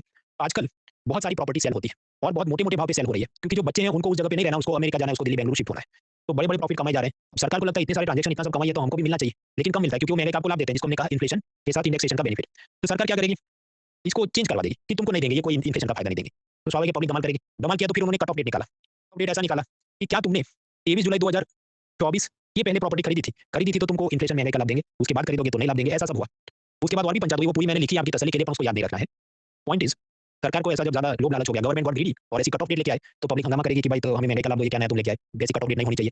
तो गवर्नमेंट ने फिर इनको 2 ऑप्शन दिए, ऑप्शन 1 या ऑप्शन 2, और उसमें अलग-अलग परसेंटेज लगेंगे। वो पूरी कहानी मैंने हैंडआउट में दी है, उसका कोई लोड लेना नहीं है। सफिशिएंट टू नो ये कट ऑफ डेट है, उसके हिसाब से इन्फ्लेशन का लाभ मिलेगा, नहीं मिलेगा, और आप जो ऑप्शन चूज़ करेंगे उसमें अलग-अलग परसेंटेज आपको भरने होते हैं। क्या क्यों कैसे पूरा समझना ही नहीं है। तो फिर तुम बता क्यों रहे हो? क्योंकि समझो ये 2024 में हुआ तो रिसेंट चीज़ है, और इसके बाद अब 2025-26 के जो बाद में बजट आएगा, वापस लोग इसको देखेंगे, इसकी चर्चा होगी। सो आई हैव एक्सप्लेन्ड। एक लाइन में याद रहना है, बहुत दूर उसमें याद नहीं रखना है। Sun rises from the east, correct? आप मुझको प्रश्न पूछे, does sun rise from the north also? तो गलत है ना भाई, सन ईस्ट में से राइज़ होता है। तो मैंने आपको क्या सिखाया कि जो इन्फ्लेशन महंगाई का एडजस्टमेंट होता है, वो कैपिटल गेन्स टैक्स में होता है, और उसमें भी सभी जात के नहीं, कुछ ही जात के इंस्ट्रूमेंट पे ये तो होता है, जैसे प्रॉपर्टी है या कुछ। तो महंगाई बढ़ती है तो कम इनकम टैक्स भरना है, कम कॉर्पोरेशन टैक्स भरना है, कम जीएसटी भरना है, ऐसा नहीं है। वो सब चीज़ों में ऐसा कोई इंडेक्सेशन बेनिफिट या इन्फ्लेशन बेनिफिट नहीं है। तो खिचड़ी मत करो, वो कंपार्टमेंट्स के हिसाब से पढ़ना है। जो चीज़ है नहीं उसको इन्वेंट नहीं करनी है। अच्छा बिटकॉइन का क्या हिसाब है? बिटकॉइन का सिंपल हिसाब है। मान लीजिए मैंने एक बिटकॉइन खरीदा ₹200 में, और मैं इसको सेल कर रहा हूँ 300 में। So I am a seller and someone is a buyer. तो मेरा कॉस्ट प्राइस है 200, प्रॉफिट मेरा है 100 और सेलिंग प्राइस है 300। ऐसा जो भी bitcoin, cryptocurrency, non fungible token, collectively ये सब क्या है? Virtual digital assets. तो इस पे ये समझो मेरा सैलरी का इनकम नहीं है, सैलरी का इनकम होता है इनकम टैक्स लगता है, ये मेरा दूसरा इन्वेस्टमेंट का इनकम है, तो कैपिटल गेन्स टैक्स लगेगा। कितना? इस प्रॉफिट पे 30% कैपिटल गेन्स टैक्स ऑन ₹100, और साथ ही साथ ये जो पूरा ट्रांजेक्शन है कितना? ₹300 का, इस पे लगेगा 1% TDS, tax deducted at source. तो इसका मतलब ये है कि जो ₹300 हैं, बायर मुझको नहीं देगा, उसमें से 1% मतलब कितना? ₹3 बायर भारत सरकार में जमा करेगा टीडीएस बोल के। ये जो मृणाल है इसका ये पान कार्ड नंबर है, और उसका ₹3 तुम रखो, और बाकी 99% ऑफ द ₹300 मतलब जो भी 297 या व्हाटएवर, उतना ही मुझे मिलेगा। ये टीडीएस क्यों है? ताकि मैं फँस जाऊँ, क्योंकि समझो मेरा पान कार्ड नंबर पता चल गया, अब ये ₹3 में अनलॉक भी करा सकता हूँ। लेकिन उसके लिए मुझे क्या वहाँ जाना पड़ेगा, और फिर वो देखेंगे अच्छा तो तुमने ये टैक्स भरा कि नहीं, तुम और क्या करते हो वगैरह। तो पूरी चीज़ पे नज़र रखने के लिए टीडीएस होता है। टीडीएस के बारे में हम लोग और समझेंगे सोमवार के लेक्चर को। अभी के लिए बस इतना याद रखना है, ये जो बिटकॉइन वगैरह का प्रॉफिट है, उसपे 30% कैपिटल गेन्स टैक्स है, और पूरी जो ट्रांजेक्शन वैल्यू है, उसपे 1% TDS, tax deducted at source लगता है। तो बायर उतना कट करके जमा करेगा, सेलर का पान कार्ड नंबर दे देगा। कुछ लोग इधर याद करेंगे भाई तुमने खुद बोला था कि बिटकॉइन को तो ट्रेस करना बहुत डिफिकल्ट है, तो सरकार कैसे टैक्स मांगेगी? I agree with you. लेकिन क्रिटिक्स भी यही कहते हैं कि अभी तो ढूंढना तो मुश्किल है ना, मैं फेक आईडी बना दूं पनामा मॉरिशस से अपना सब ट्रांजैक्शन चले तो पकड़ना मुश्किल है, पर ऑन पेपर सरकार ने बोला है कि हाँ, इतना तो हम टैक्स मांगेंगे। अब उसके बाद कुछ लोग और चार्टर्ड अकाउंटेंट बन जाएंगे, अच्छा वो 1% टीडीएस कटा तो इनकम टैक्स में एडजस्ट होगा कि नहीं होगा, भाई उतना हमारे लिए काम का ही नहीं है, सो डोंट वेस्ट टाइम। वैसे लोग होंगे कि वो क्या वो फ्री टाइम में खुद भी थोड़ा किधर किधर इन्वेस्ट करता होगा किसी ऐप या इन्फ्लुएंसर की बात सुन के। तो मेरी आप सबको सलाह है भाई, तुम नक्की करो जीवन में क्या करना है, या तो तुम एग्जाम की तैयारी कर लो, नहीं तो शेयर बाजार का ट्रेडर बन जाओ। शेयर बाजार का ट्रेडर मेरे हिसाब से कौन बने? पहले ज़माने में जिसको कोई नौकरी नहीं मिलती थी वो पुलिस में भर्ती होता था, आज की तारीख में मैं देखता हूँ वो सब यही सब ऐप में ये सब ट्रेडिंग वेडिंग करते हैं। इज्जत की स्टेबल जॉब आप करें। मैं आपको खुद की बात करूँ, ये जो लेट मी गो बैक, आप एक वेबसाइट चलाओ और उसमें ये सब ऐड का पैसा आता है जिसको एडसेंस बोलते हैं। तो मेरी भी वेबसाइट थी, पर ये सब कुछ स्टेबल नहीं है, वो बाद में गूगल का अपना टूल लेके चले, कभी आपको 10% दे, फिर कम कर करके 0.001% दे। ये कोई इज्जत का काम धंधा है नहीं, वेब मास्टर बनना, यूट्यूब चलाना ये सब। तो therefore you strive for a proper stable job, government job ढूंढो, प्राइवेट सेक्टर में भी ढंग की कोई जॉब ढूंढो, या खुद का ढंग का कोई समझ आए ऐसा बिजनेस करो। ये सब नसीब से अपना सब यूट्यूब और ये सब ऑनलाइन लर्निंग चलता है, तो पर ये तो सिंड्रेला स्टोरी की बात है ना, हर एक का तो ये सब नहीं चल रहा है, और उसमें भी जिन्होंने शुरू में जॉइन हुए थे उनको फायदा हुआ। आज की तारीख में आप चैनल खोले, आपको लगता है आपके सब्सक्राइबर बने हैं उसमें कोई ढंग की चीज़ हो, सो इट इज डिफिकल्ट। तो वो सब को नहीं, ये सब दांत खोल के पेट भरने की बात है। If you have hunger for money, तो फिर ढंग का कोई आप जो भी college, post graduation, business, private sector job वो ढूंढे। If you have hunger for this जो भी मुझे जॉब करना है, government service, power, whatever reputation, तो सरकारी नौकरी की आप तैयारी करें। हैव क्लैरिटी, ये सब बिटकॉइन और ये सब चूसलेबाजी इन माय ओपिनियन। उसमें ध्यान भटक जाता है, हम लक्ष्य से भ्रमित हो जाते हैं। यार तो हमने क्या पढ़ा आज? कंपनियों के प्रॉफिट पे कॉर्पोरेशन टैक्स, विदेशी कंपनियों पे भी कॉर्पोरेशन टैक्स, एक और भी लगता है गूगल टैक्स इक्विलाइजेशन लेवाई वो बंद हो गया। कुछ कंपनियां बदमाशी करती थी, मैट उस पे लगा। डिविडेंड डिस्ट्रीब्यूशन टैक्स बंद हो गया, बायबैक टैक्स जारी है, बाकी जो भी आपकी प्रॉपर्टी बिटकॉइन वगैरह के अंदर क्या लगेगा, कैपिटल गेन्स टैक्स। यहाँ तक हमने पढ़ा। आपको शायद तुमने बहुत तेज से पढ़ा या सांस भी लेने की फुर्सत नहीं मिली, आप समझो ये सारी चीजें असल में एक एक लाइन की ही है, ओनली वन वन लाइन, उससे ज्यादा उसका एमसीक्यू सेंस बनता नहीं। बहुत खींच के कैपिटल गेन्स में थोड़ा पूछा, लॉजिकली एलिमिनेट करो तो वो कोई बड़ी चीज है नहीं, तो इसलिए मैंने जल्दी से खत्म किया है। इसका लोड नहीं लेना है, इसमें बहुत बारीकी में नहीं जाना है। मैंने आपको सारे टैक्स इसलिए पढ़ा है क्योंकि इसके बाद you are out of the woods. आप समझो अगले साल बजट आएगा 2026 का, उसको खुद से नहीं पढ़ना, मैं फ्री लेक्चर पढ़ाऊंगा। पर आप खुद से भी उसको देखो तो तुरंत आपको समझ आएगा ये 5-25 टैक्स है, इसमें क्या कम ज्यादा क्या ऐसी बात होगी, आज से लेके 5 साल तक यही सब होना है। तो you are out of the woods, ये एक लाइन में समझना था, खत्म हुआ। कल सुकून से हमको समझना है इनकम टैक्स, उसके बाद छोटे-छोटे और भी टैक्स समझने, सिक्योरिटी ट्रांजैक्शन टैक्स, टीएस वगैरह, वो कल का मुद्दा है, तो कल हम देखेंगे। और आप समझिए सैटरडे क्लास नहीं होगी, सैटरडे टेस्ट होगी, पूरे हैंडआउट की, जो टैक्स वाला भी हम पढ़ रहे हैं। जो लोग नए उनको मैं बता दूं अपना फ्लो क्या होना चाहिए। अभी रात को आपने पढ़ लिया, कल सुबह उठ के एक बार पढ़ो, वो तो फर्स्ट रीडिंग हुआ हैंडआउट का। उसके बाद जो वीकली टेस्ट है उसके पहले एक बार और पढ़ो, फिर कोर्स खत्म होने पर 100-150 क्वेश्चन की मेगा टेस्ट होगी, वो दिसंबर में होगी, उसके पहले एक बार पढ़ो। और फिर फरवरी से मई महीने में जब आप रिवीजन कर रहे हैं तब तीसरी बार रिवीजन करो, उतने में जितना ठीक हो पाए वो बेस्ट है। उसके बियॉन्ड में 25 बार इकोनॉमी का रिवीजन करूंगा तो आपके बाकी सब्जेक्ट रह जाएंगे। और एक बात समझो आप कि मान लो इधर गवर्नमेंट स्कीम इकोनॉमी के 15 to 18 क्वेश्चन है, मैं आपको कह रहा हूं 10-12 सॉल्व हो, तो आप 25 बार रिवीजन करोगे तो भी 13वां सवाल सॉल्व नहीं होना है, क्योंकि वो आउट ऑफ सिलेबस और आउट ऑफ बुक्स ही होगा। तो therefore one reading 3 to 4 revision and you are done. उसमें जितना याद रहा, आपको लगे कम याद रहा तो भी चिंता नहीं करनी, बाकी सब्जेक्ट करो। Diversify, don't put all your eggs in one basket. So with that I will and the class. इसको आप जरूर से और जल्दी-जल्दी खत्म करें क्योंकि सैटरडे नाइट इसकी टेस्ट होगी। नहीं दे पाओ तो संडे भी दे सकते हैं, पर आप एक वो लेके चलेंगे, डेडलाइन लेके चलेंगे तो काम जल्दी होता है। I will and the class, yes you.